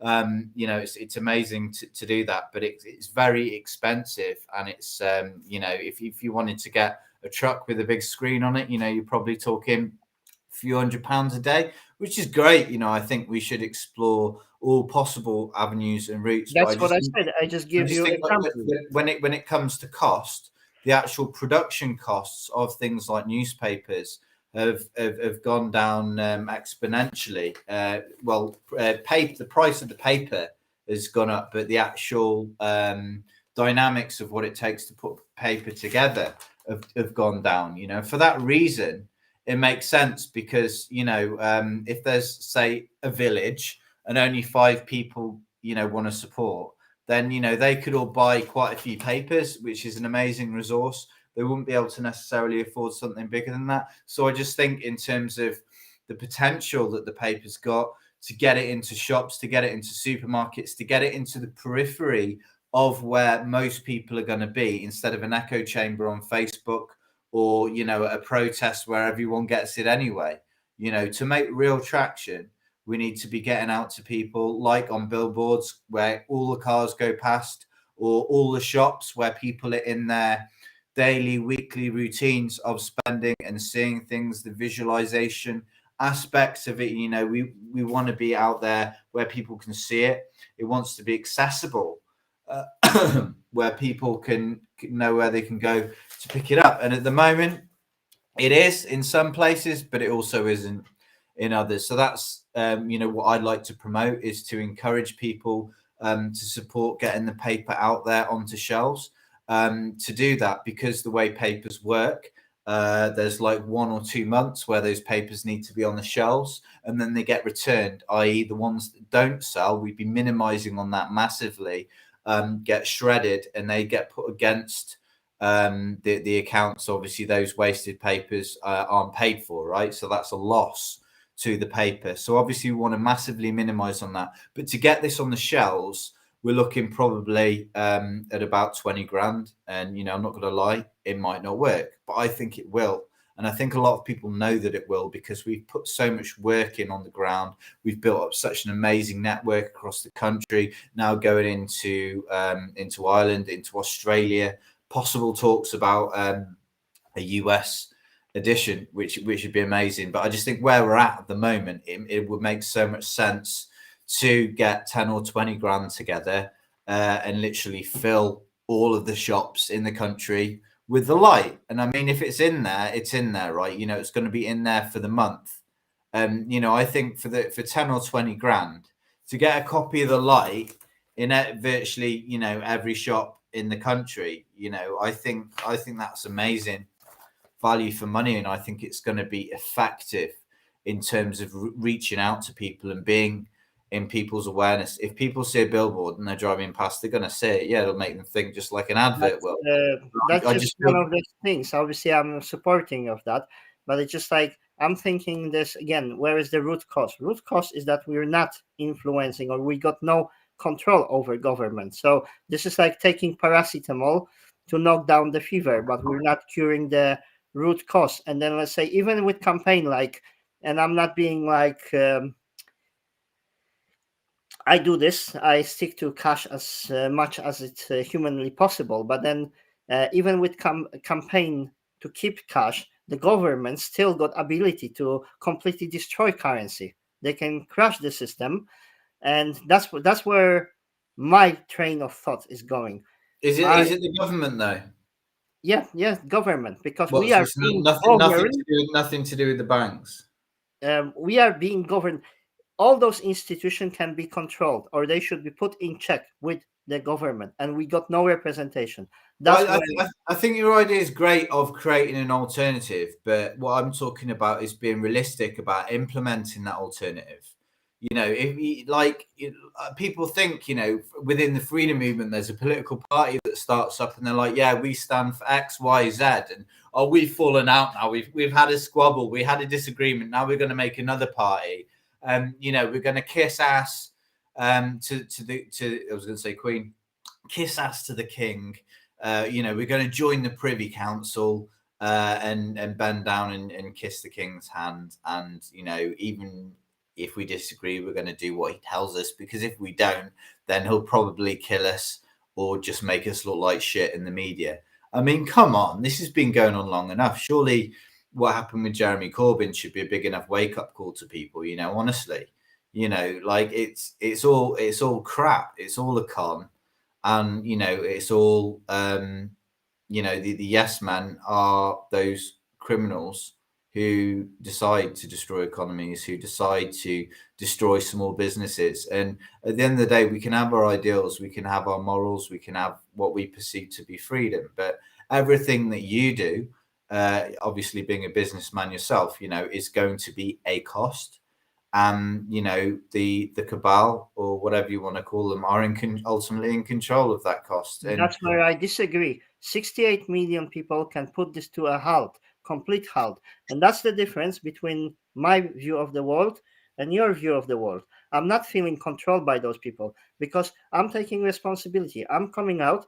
I'm doing things, and I'm not leaving this. Oh, I'm controlled because they're printing money. Fuck money. Sorry for swearing. There is just decision. Are we want to do something about this, or we allow those people to be played? Money, they're just a mean of exchange of energy. It's printed paper. It's worth only what we agree that it's worth. The same, the value, whatever you assign. Let's say you're assigning value to gold, or for neither, I wouldn't like, let's say, to kill a person. So that's a system of value. Whether you will give me printed banknotes or you will give me a kilo of gold, whatever, it means nothing for me because But I would be buying as long as you're paying, as long as you're paying your electric bills, and as long as you're buying fuel and putting fuel in your car, right? The cabal has control of your resources, and I just don't understand why you don't realise that. I disagree with this because there's 68 million people and they can press in this country alone. Yeah. How I don't understand how you can disagree with it, Rad, because like they control the price of the fuel that you put in your vehicle that you get to protest in. If you would like to have those people out, you're taking 2 or 3 million people to London, you're clearing the building, packing their bags, you're starting anew. All we need as a society, let's say we want to do our great reset, we just need to distribute the food, have security. We just need food, roof over the head, water, yeah, and clothing. That's Until you've got those things in place, it's probably not a very good idea to have a revolution, with pitchforks X Y Z, and then go, oh, no, what you don't what need like what pitchforks. I what just said what what 10 what what, pounds. what do we do now? I Can you mean, let me finish? £10 by 10 million people, it's 1.2 billion to sponsor everything. You're struggling to raise 100,000, and for me that's ridiculous. 100,000 people, it's I'm sorry, £100,000 is nothing.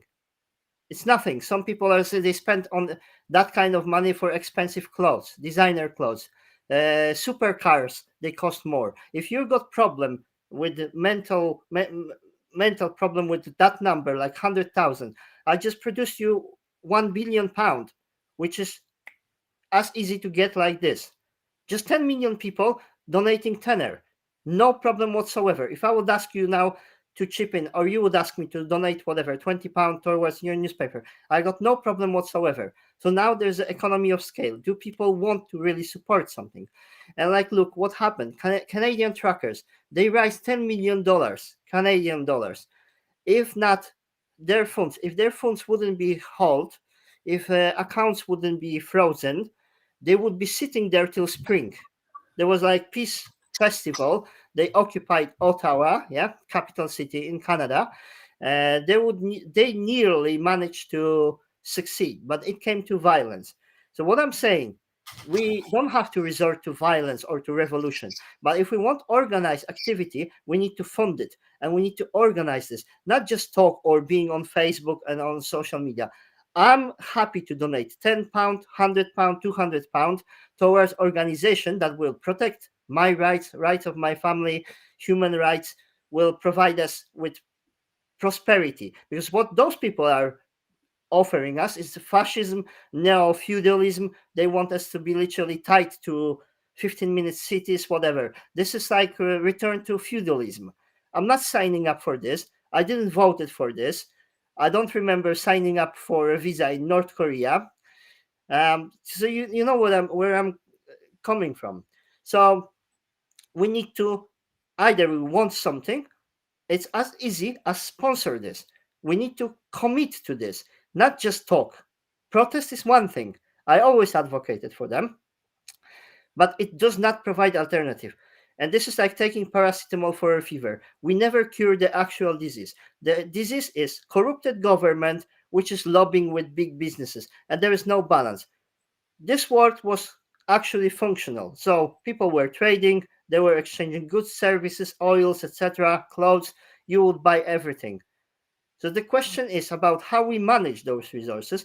We don't have to live in like overblown consumption. We can change our things. And the proposition, if proposition would be, let's say, if Prime Minister, if Boris Johnson will strip off all his wealth, will come to live in a tent and will give me example how to do it, or likes of Tony Blair and all those people, Klaus Schwab's, etc., will strip all their property, will hand it to poor, and will start eating bugs and will live without electricity, I will consider to follow, but not them flying the private jets, meeting at Davos where they're paying like €15,000 per meal, discussing that you and me, we need to eat less. Yeah. So this is ridiculous.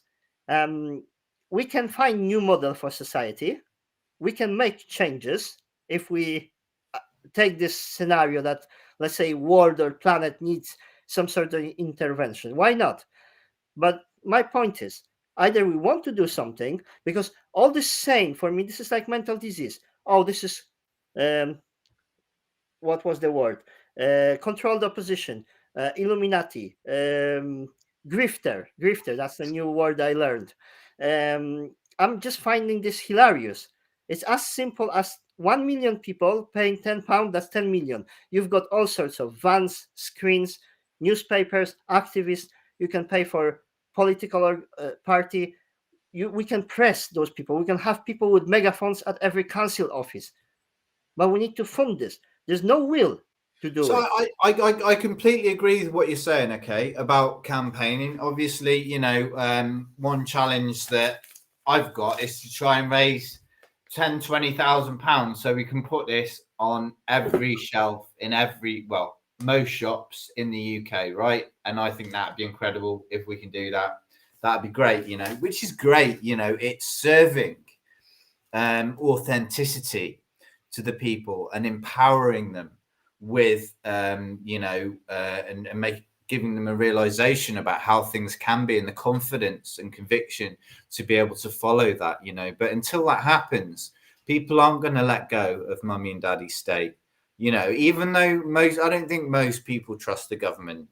Some people trust the government, some people say they do. I honestly think, Rad, most people do not trust the government. They just go along with it because of Why? apathy. They don't have an Laziness. alternative. They don't. No, People will laziness. cling on. It's like that syndrome, where people fall in love with their captors. Can you remember the name of it? I keep forgetting. But yeah, Stockholm syndrome.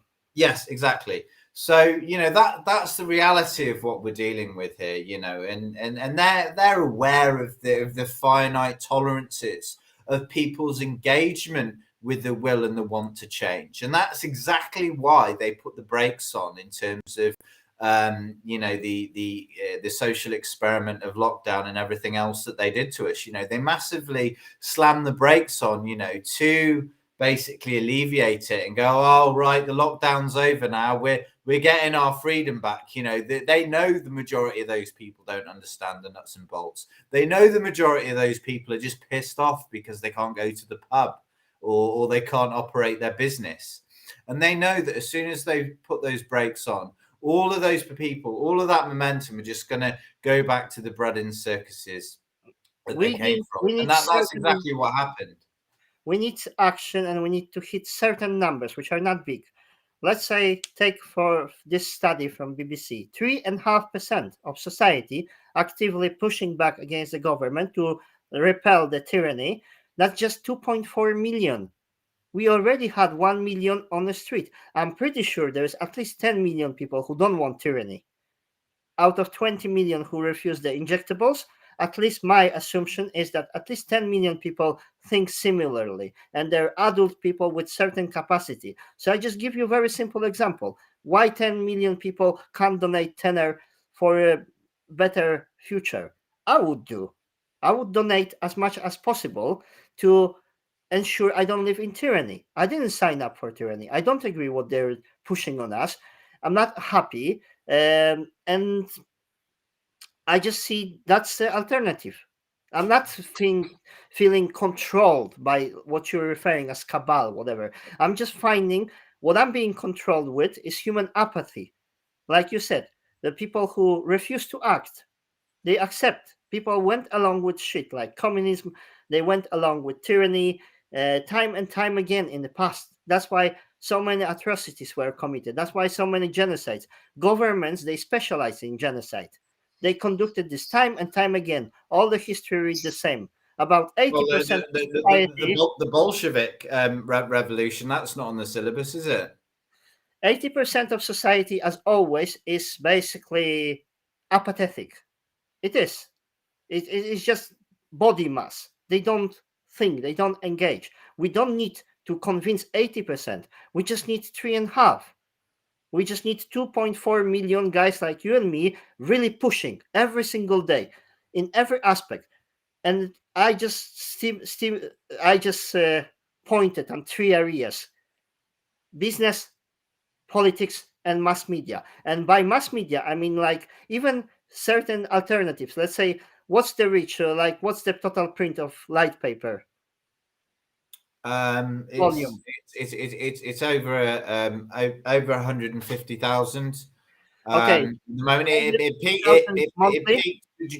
You know, when we had the momentum of all those people coming to London, it peaked at 300,000, and the aim is to reach 1 million. So that's where it is.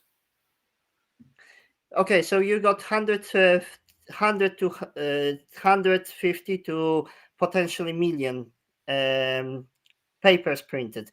Certain, let's say, certain alternatives for media. For instance, you got like UK column, yeah. I was digging a little bit. They got two companies involved. I just browsed the companies directors. I think they made something like 900,000 throughout this period. But look, they got no reporters on the street. So this is like small project, the same like this newspaper. It's just a small project. We don't have alternative like BBC, multi-billion, sorry, not multi-million um, news organization with certain agenda, etc. We don't have reporters on the street. We don't have activists on the street. But that's what I mean. For me, it's as simple as that. As people, we pay those taxes. That's why this oppressive system is funded by us. Before this pandemic started, we were paying on average wages about 70%. With this inflation going on, with this squeeze on energy prices, I think it's now coming to 80%. Interest rise, all this extortion, it's a wealth transfer to the control group. So we're now ending up paying like 80% of what we produce to the system to oppress us. And that's where my thinking is. How we're going to change this? We have to fund the alternative, because end of the day, we are sponsoring same businesses who are lobbying, same government who is screwing us royally. And that's where the circle spins.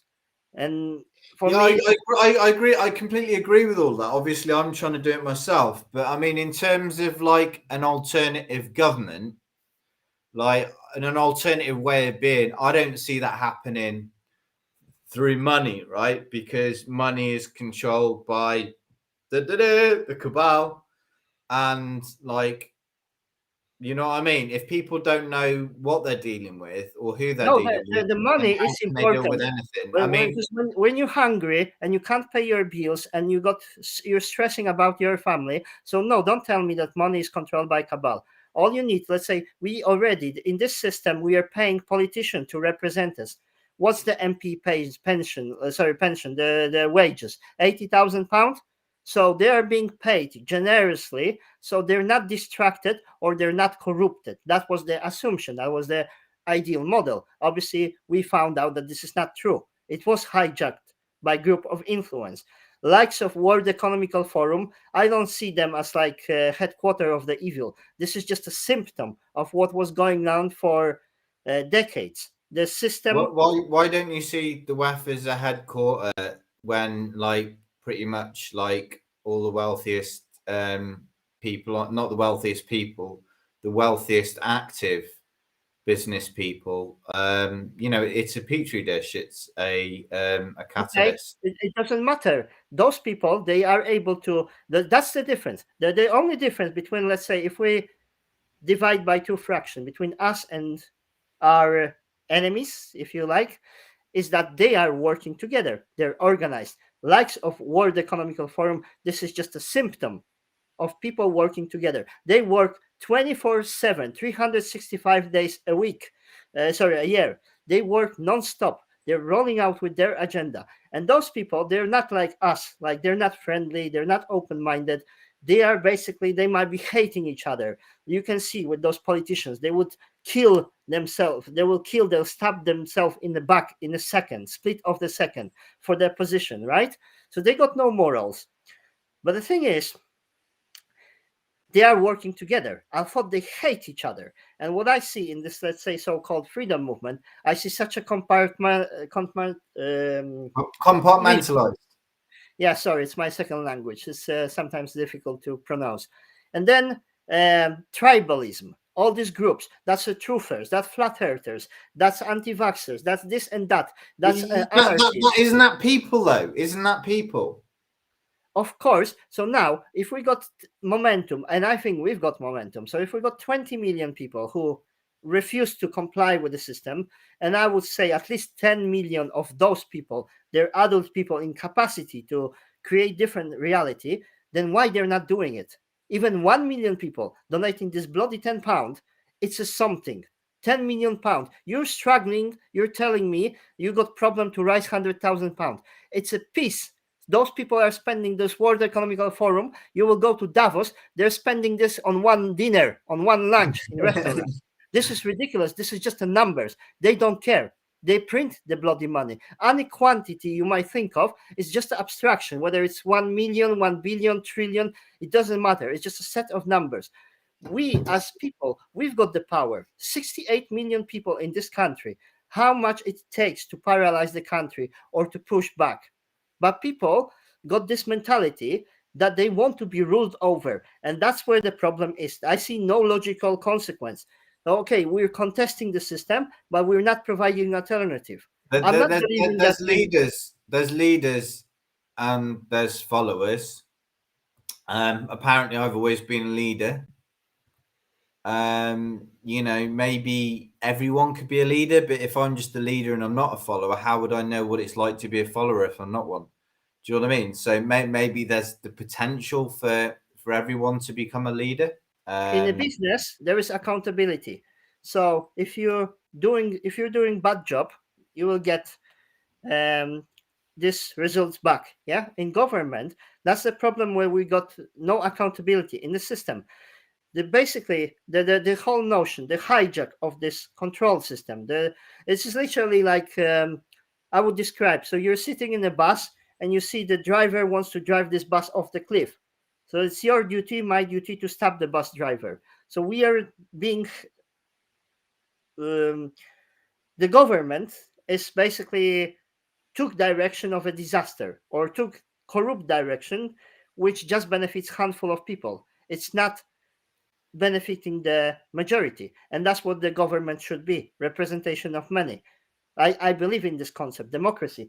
Not 100% people will have to say, but majority of people, the loudest voice. We got 100% number, whoever decides. So we got 25% of the total who will say decide, but the whole system was hijacked. And apathy is not to do anything about this, because no protest, no rising 100,000 for newspaper will change anything. This is just a symptom. Sorry, taking paracetamol for a fever. How do you mean it won't change? How do you mean it won't change anything? No, I'm not saying, but this is drop in the ocean. It's nothing. I just give you what is the total? What's the total economy turnover? I just give you £10 example. At 10 million people, it's already 1.2 billion. How much they blew up? 450 billion pound was just the cost of interest incurred over money they printed throughout this pandemic. I think they printed something like 2 trillions in total. That's my guesstimate. I can't really find the data, but just work out. They blew up 37 billion on track and trace application, about 10 billion on dodgy PPE contracts, about 10 billion on bounce back loans, which were defrauded. So you tell me this, because to apply for a bounce back loan, you would have to have limited company. You can't just open it yesterday. To obtain bounce back loan, you would have to provide history of trading, and the payment, the loan should be based. There was 2 tiers of this loan. There was one which was 100% underwritten by the government, and that was 25% of the total turnover. So you would have to show turnover to get this bounce back loan. And the second tier of this loan was based on credit score, on credit capability. So tell me, how could 10 billion pound be extracted like this and just disappeared of the system? It's just a pure corruption that they allow this to happen, because limited companies. They got directors, they got people, addresses. You can take people to account for this 10 billion pound. That just for this. So I just mentioned 37 billions blew up on track and trace application. How much did they blew up on all those testing centers scattered all over the country for nearly 2 years? I've been filming those testing stations.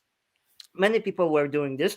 So many staff, they're doing nothing, like tossing it off, paid for whatever, 15, £10 an hour, paying for equipment, paying for all these containers, heating, etc.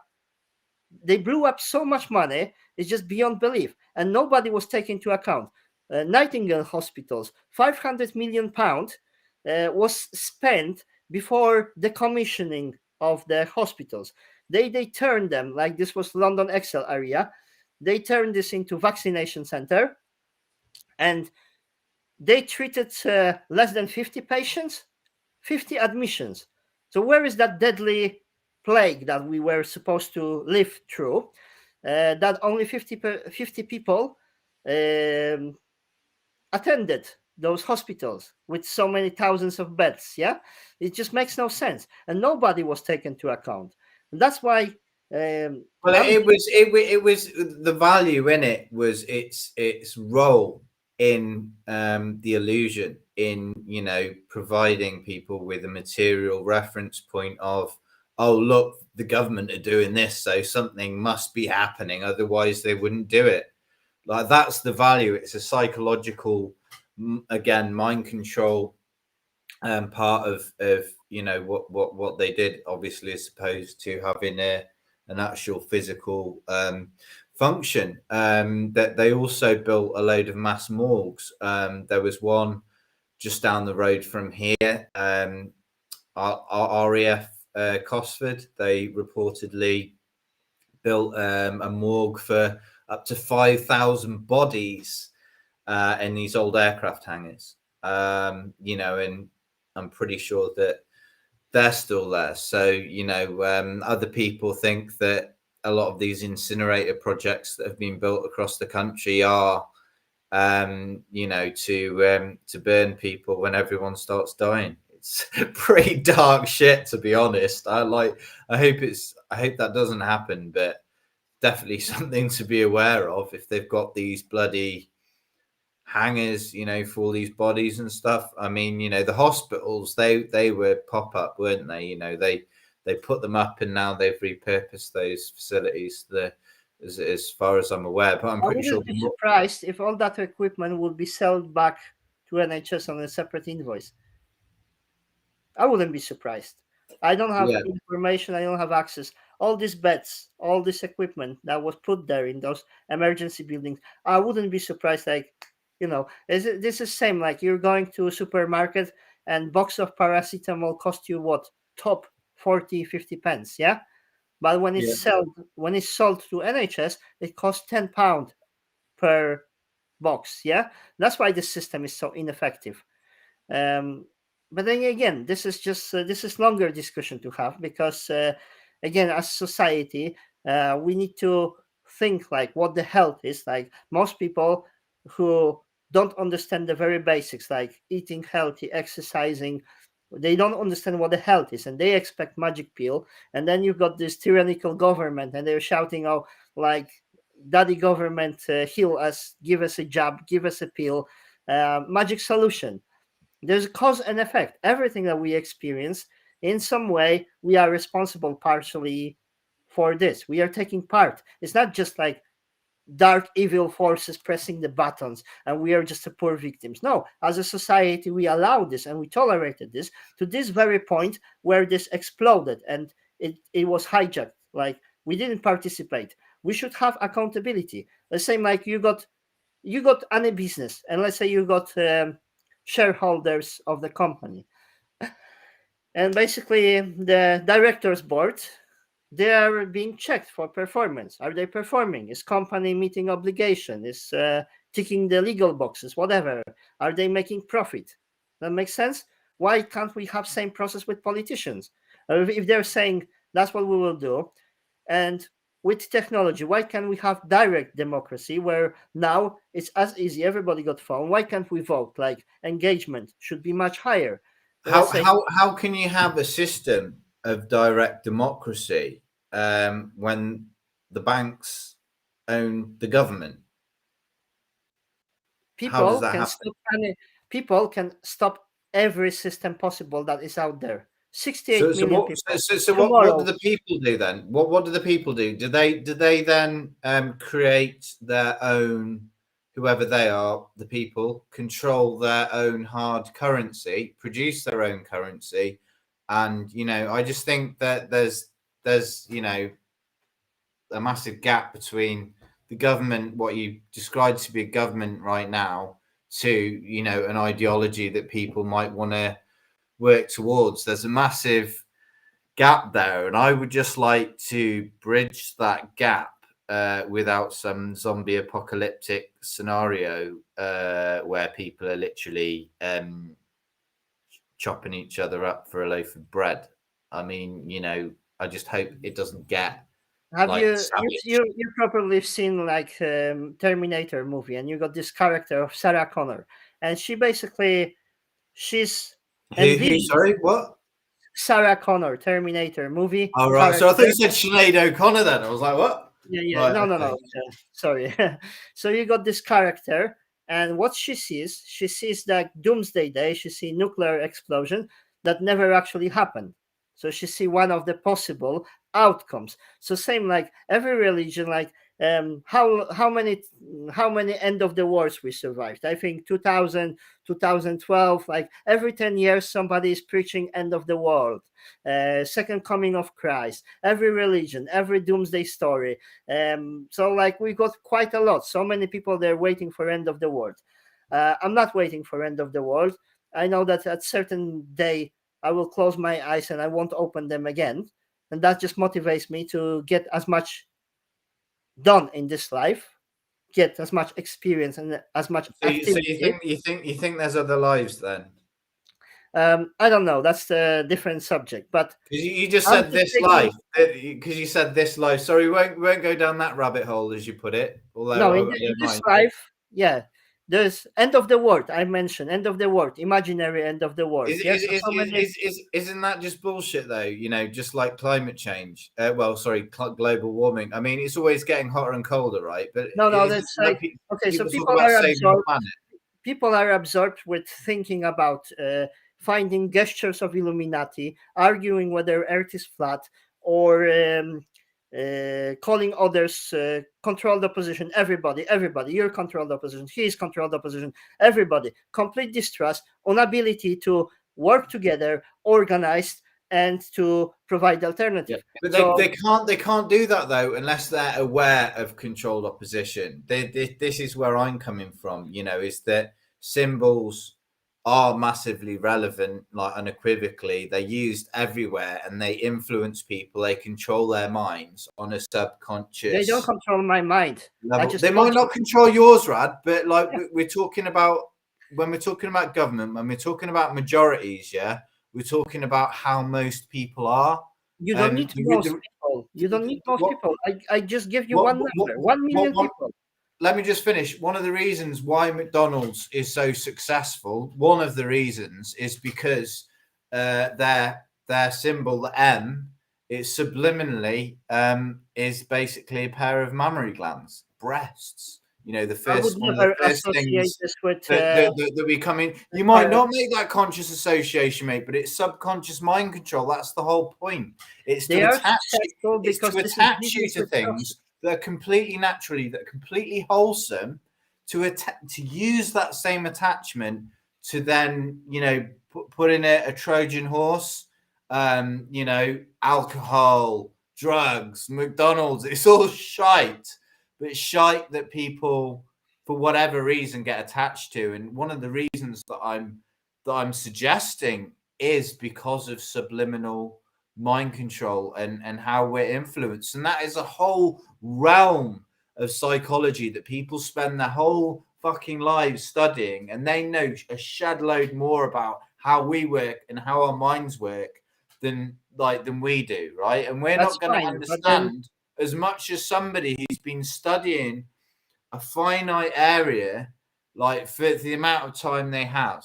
So to me, when we talk about freedom, when we talk about government, when we talk about choice, I mean, I don't think it can exist without that organism, that multitude of people who have got experience in other areas that trust each other and respect each other. For me, like nothing can happen without that, because I'm not going to be a dentist and a plumber and a builder and this, that, and the other. I am me, and I've got things that I'm good at, things that I study, things that I'm interested in, and so have you.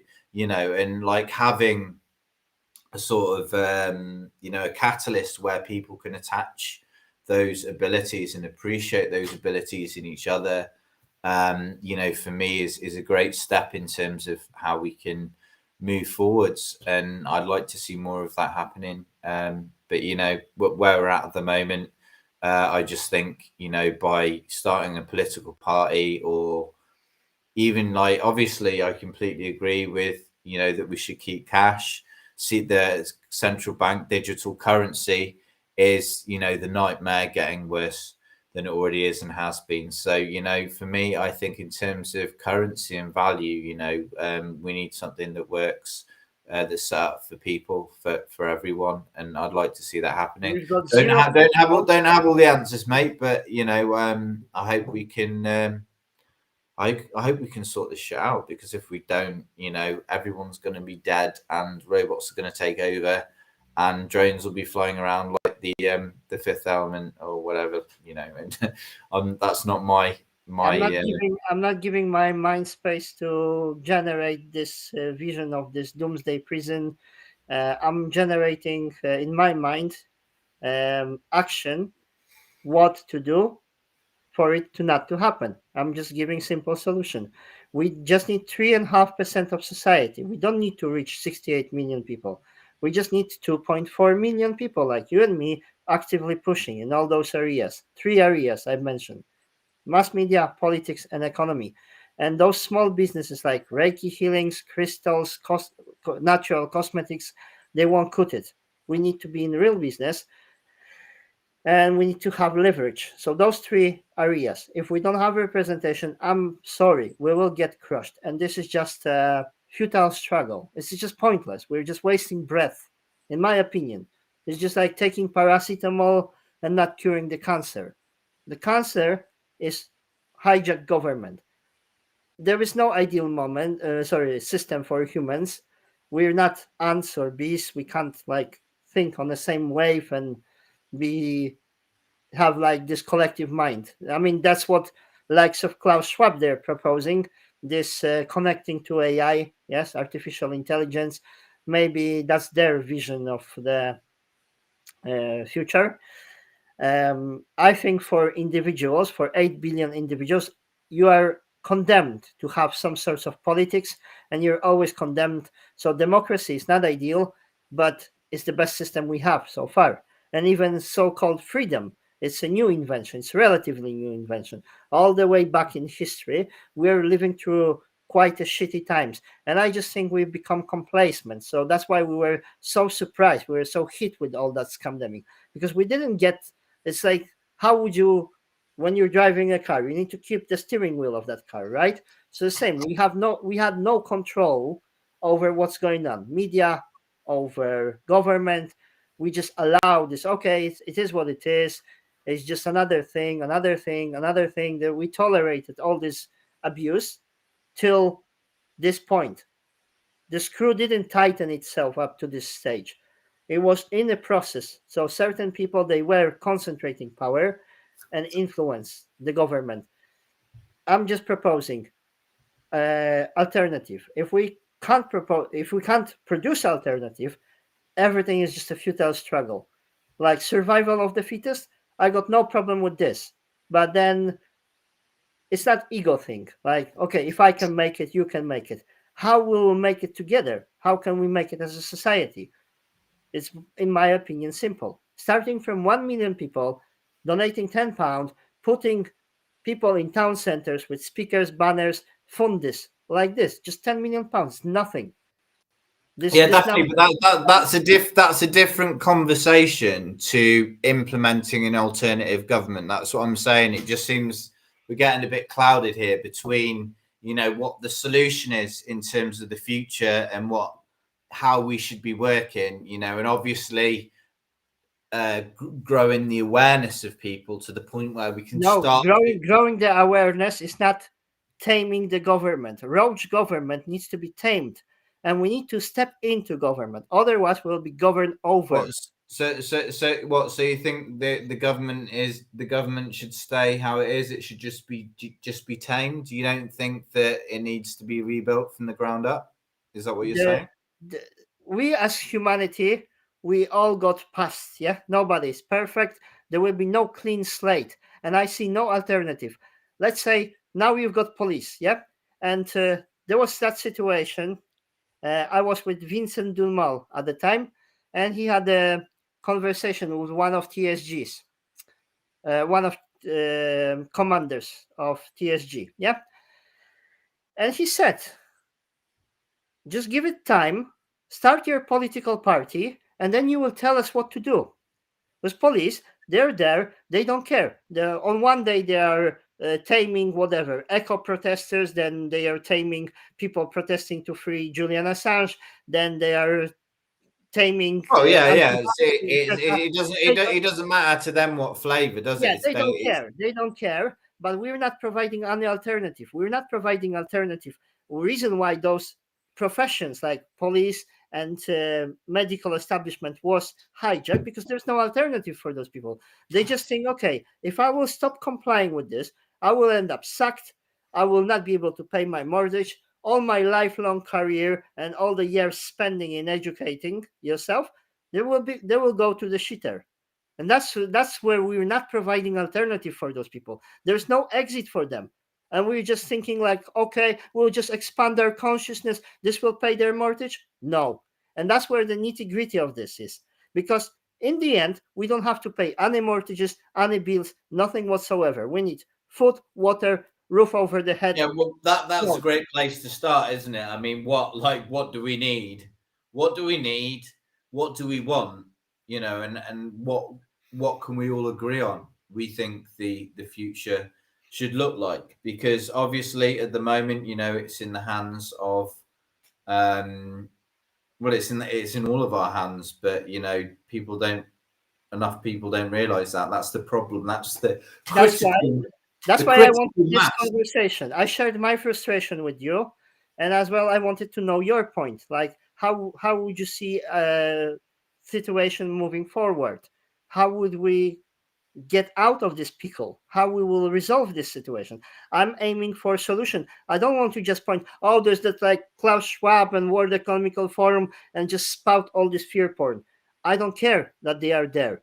They got their agenda. That's one group of people. But what I'm pissed off is like, if there is 1 million of us and we can't be asked to put tenor and get organized and do something about this, then we're dumb. Sorry, that's my view of this.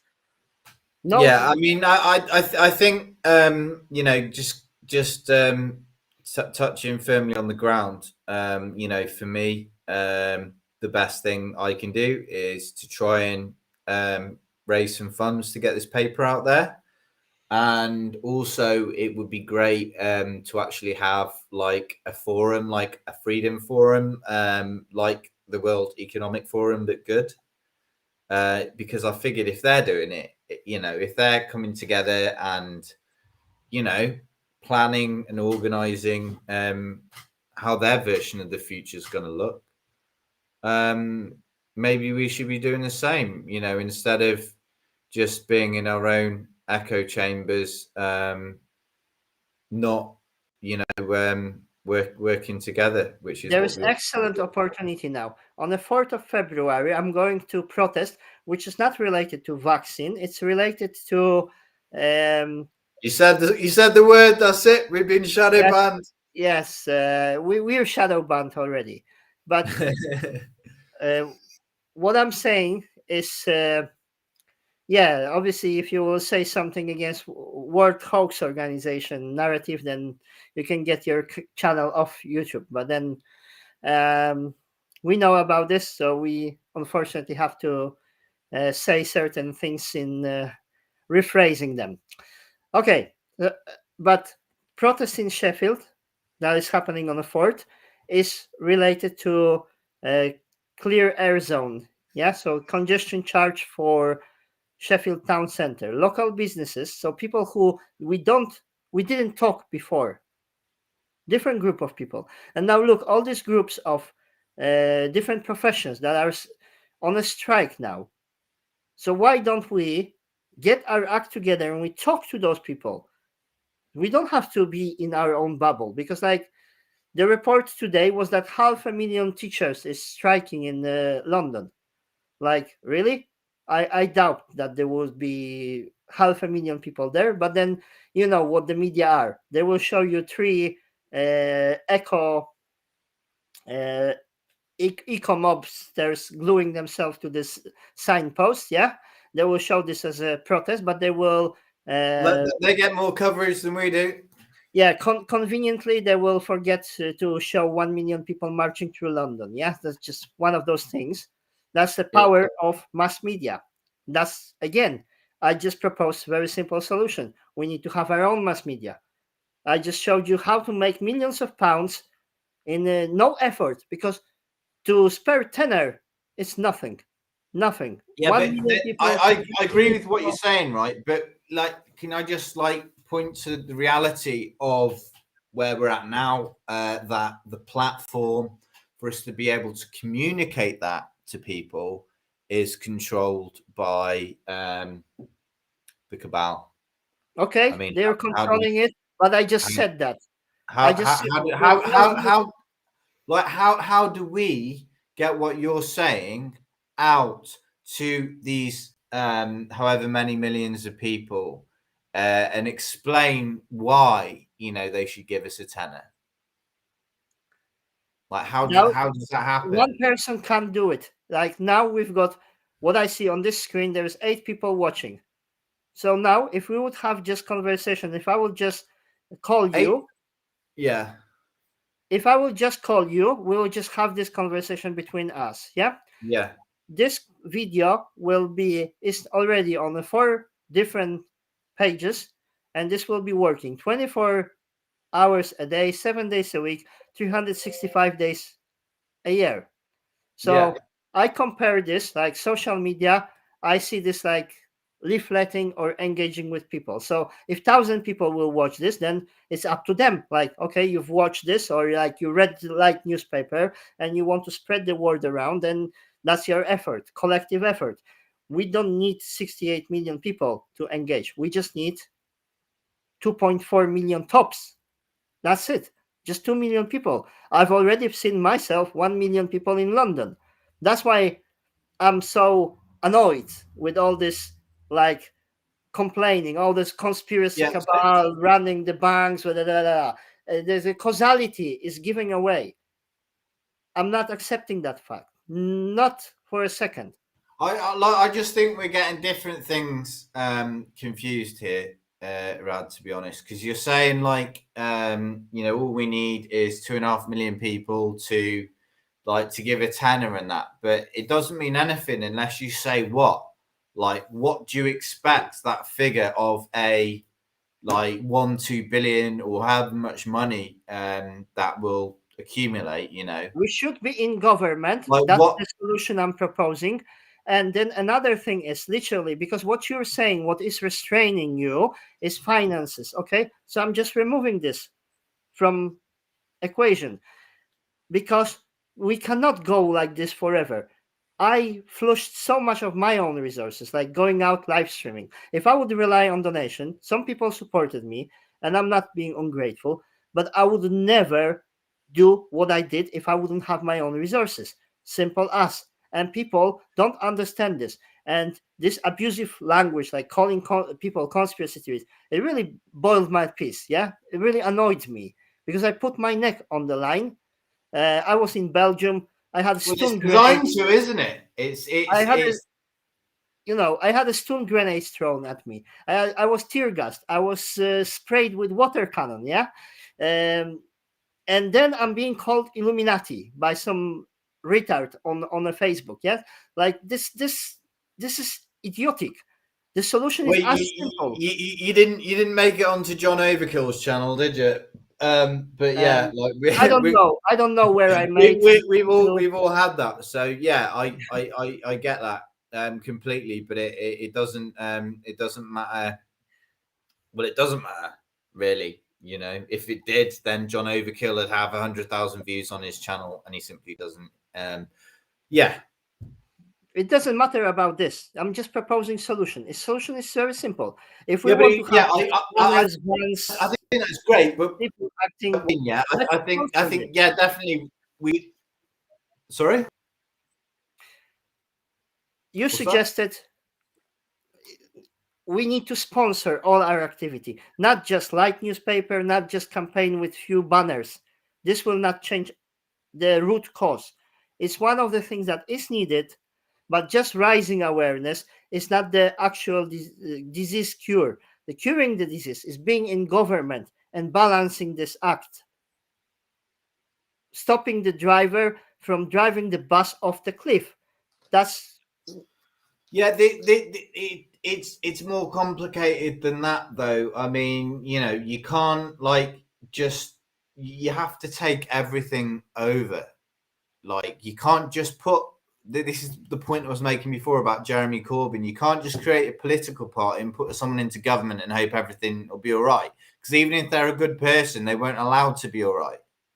no, That's how democracy is disagreement. It's like our that we don't. conversation. Do you think we live in a democracy? No, we're living in fascism. We're But living under unelected. it's called a democracy, though, isn't it? We're It's, living under unelected government, which is suppressing any opposition and is censoring. This is definition of fascism. Just Google this definition of fascism.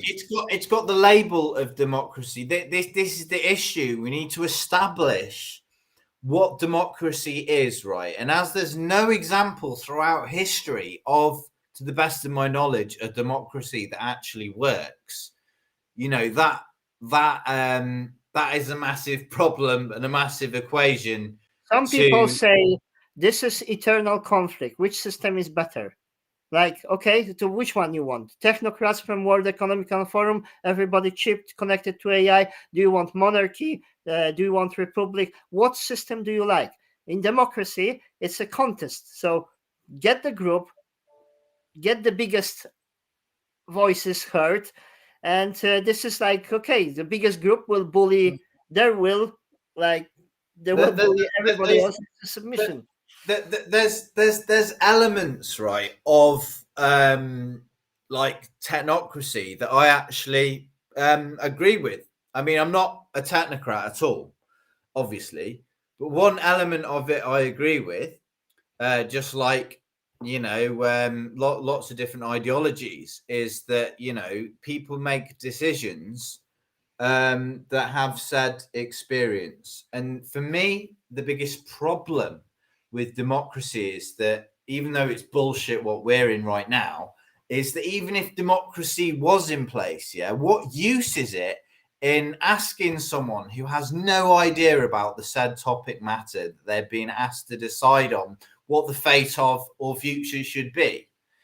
Surely, like when you're asking about like how should this be or how should that be, how do you want this bridge to be? Yeah, so some Surely, people will say that like enlightened tyrants. but what if my bridge is made of matchsticks? I want my bridge to be made of matchsticks because I love matchsticks. Do you know what I mean? Like, Yeah, how many that's what some people people. are going to want to drive their car across my matchstick bridge? Like if I would ask people, yeah, like what sort of style bridge do you want? But I certainly wouldn't ask them to design it. This is what I'm saying, is that surely the best system that is functioning is one where people's potentials and skill sectors are applied where they need to be. I just think, like, for any idea, not to say that democracy even exists, because it I doesn't. just had a Um, comment. if Republic would be great start, but if limited by constitution. I if would if agree if with if this. if a democracy did exist, then, like, surely the building blocks and the foundations of that would be education and experience. Because what's the point in giving people a say on something that they don't even know about? It doesn't make any bloody sense. If I was going to ask for someone's advice about what they thought, I would ask someone with some experience that knows, right? This is a massively important thing to talk about when we're talking about democracy here, because people should be educated, knowledgeable enough. Like, this is why minors are minors and adults, and why adults have different responsibility to minors. But what Because system is pushing now that you can have 4 years and without consent of your parents you can change your gender? So where we're heading with the system, the people in charge, they're unhinged completely. They just the lunatics, they've taken over asylum. That's where we are now, and that's where the problem is. We need to balance this out. It's not the question of rising awareness that the driver is driving the bus off the cliff. Just rising awareness does nothing to stop him. And unfortunately, that's maybe me being naive. It's just if we don't step into government and we don't balance this situation, it will never please. There is no system that will please everybody. But if we don't balance this hijack now, then we will be run over by this bulldozer. This group of people is organized activity working 24/7, 365 days a week, a month, a year, to um, roll their agenda. That's the only difference. They are constantly working. They might be thick, they might be evil, they might have different opinions, but they work together and they roll the plan. I just give simple plan. You say, okay, this is not an option because like 1 million people, they may have different opinion. Fuck this. If we can't get a simple thing as getting 10 quid of 1 million people, then we're doomed.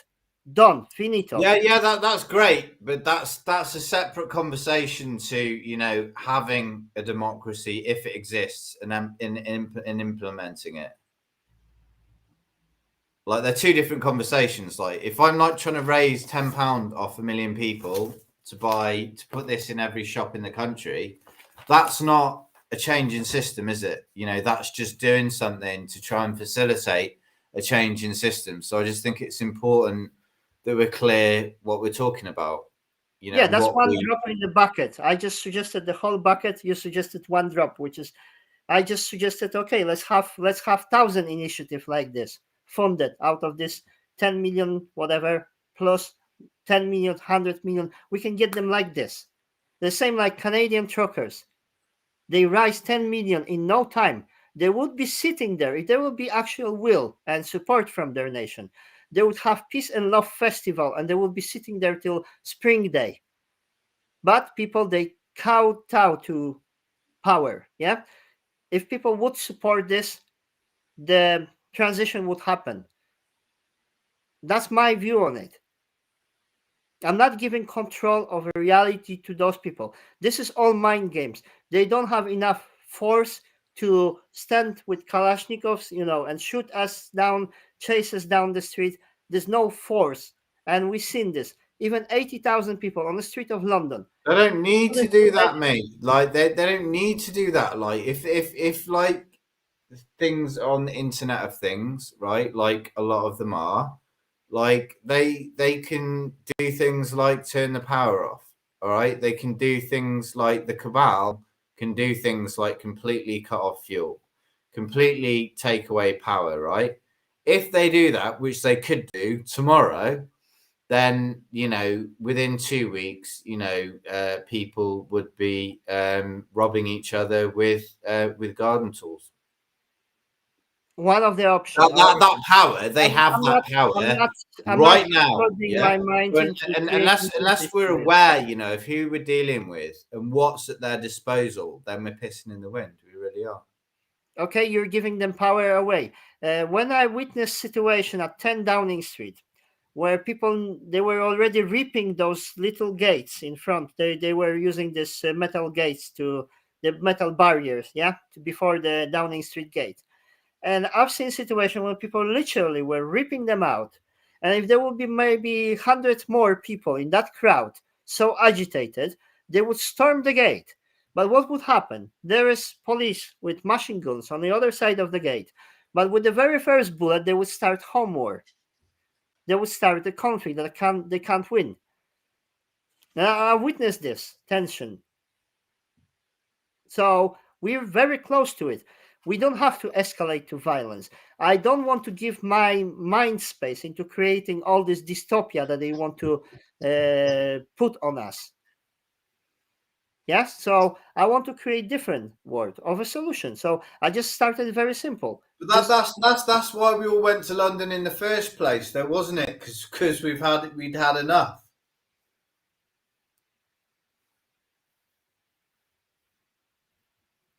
yeah, yeah, we will be wrapping up because we planned this for 1.5 an You, hour. you, When you hot, Rad? You look like you're roasted. You hot? yes, I'm. Put the fan on, Yeah, mate. Put the fan on. I'm Marvin. I am, mate. I want to. I'm going to go and raid the fridge. But I yeah, was. no. I was drinking. I was drinking coffee, and To, it to be dehydrates you. to be continued, but literally I just think we need to get the fuck real about how things are and decide unanimously on how we want things to be and what the best process would be to achieve those goals. So in The best democracy, it's a question of convincing others. So we the, like the, can the use platform. We can discuss. Like some people might think I don't resonate with Charlie. I don't resonate with Radek. Whatever. Yeah, this is. There's no one fit all solution, but we need to start somewhere. And like that's just my point. Um, I'm all for supporting those things. That's why I wanted you on this podcast because we're speaking to people. I'm not sure how many people will watch this video, but then we had a exchange of ideas. Like we got different points of view, but then I agree with uh, initiative like light paper with Cash's freedom. Yeah, I'm supportive to that, and I want to give this exposure. And that's my attempt to speak with you, to exchange ideas, engage with people who are watching this. It's like leafleting. It's like, if you can talk with so many people on the pavement, but then you can distribute the video and this can be viewed by thousands of people. Yes. It's just a leverage. when we go to a protest, we're there for an objective reasons. Okay, so like yeah, we have a chit chat. We might even have a drink at the end of it. Yeah, but we're not really getting down to business. So basically, what I would suggest is that people who are passionate, people who aren't happy with the way things are, people who are aware of what's going on, and they want to be a part of completely changing things to the way they like them to be. I just think those people need to converse, in person. People need to communicate and they need to come together and share their visions. And at the moment, recently, I haven't really seen that happening on any particular scale. So that's the best thing I can suggest, is that people actually get organized and, start talking because at the moment, I just think it's a massive shit show. And I think we're a massive joke to the cabal. So, what are we going to do? Are we going to sort our shit out and, change the way things are? Or are we just going to go along with it and think that everything's all right because we're in our echo chamber with a handful of people who agree? I I'm not mean, interested in being in echo chamber.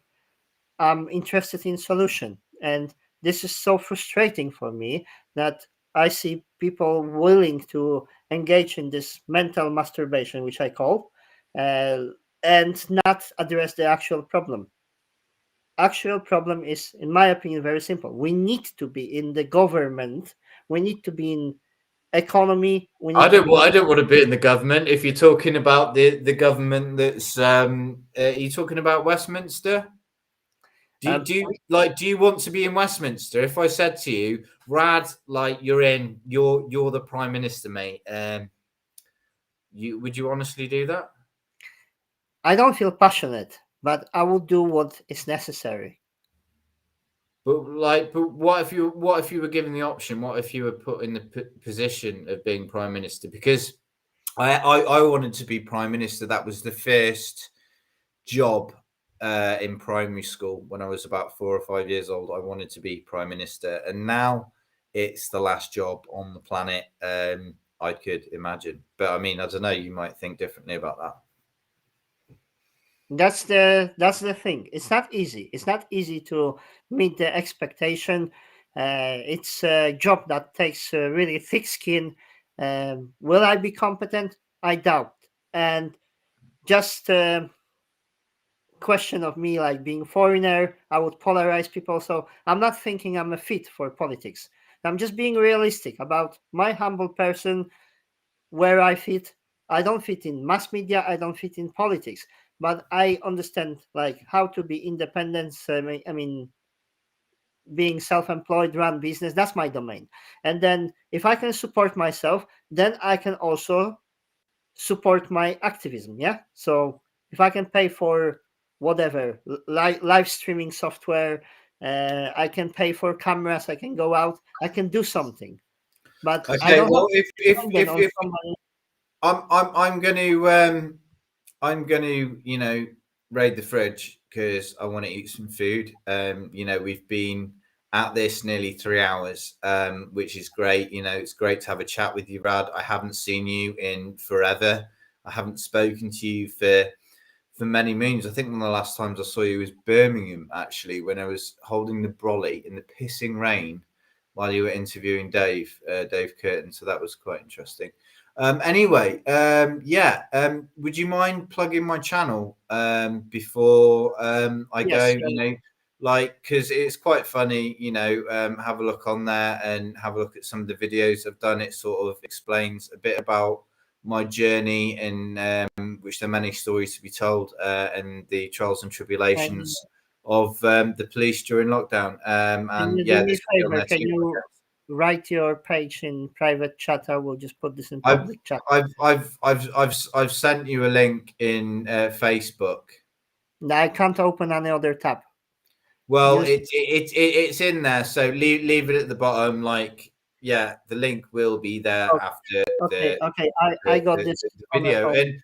And Um. if I could just finish off with saying, completely, like literally, we want to get this paper in every shop in the country. If you're willing to help out with that, then that'd be amazing. I want to raise about 10, 20 grand and put this out there. And then, there's something out there that people, they know that they can go to X place to get the paper. If you don't have any money and you want to write into the paper, you've got expertise and experience in a certain field, we'd love to hear from you. So please, write in and get involved, and what's certain, is without each other, without unity, nothing's going to change. And we're in a war right now, war of the mind, and life is very interesting. So let's try and remain as positive and driven as possible, and let's hope we can move some mountains. Okay. Great. Thank you for the chat.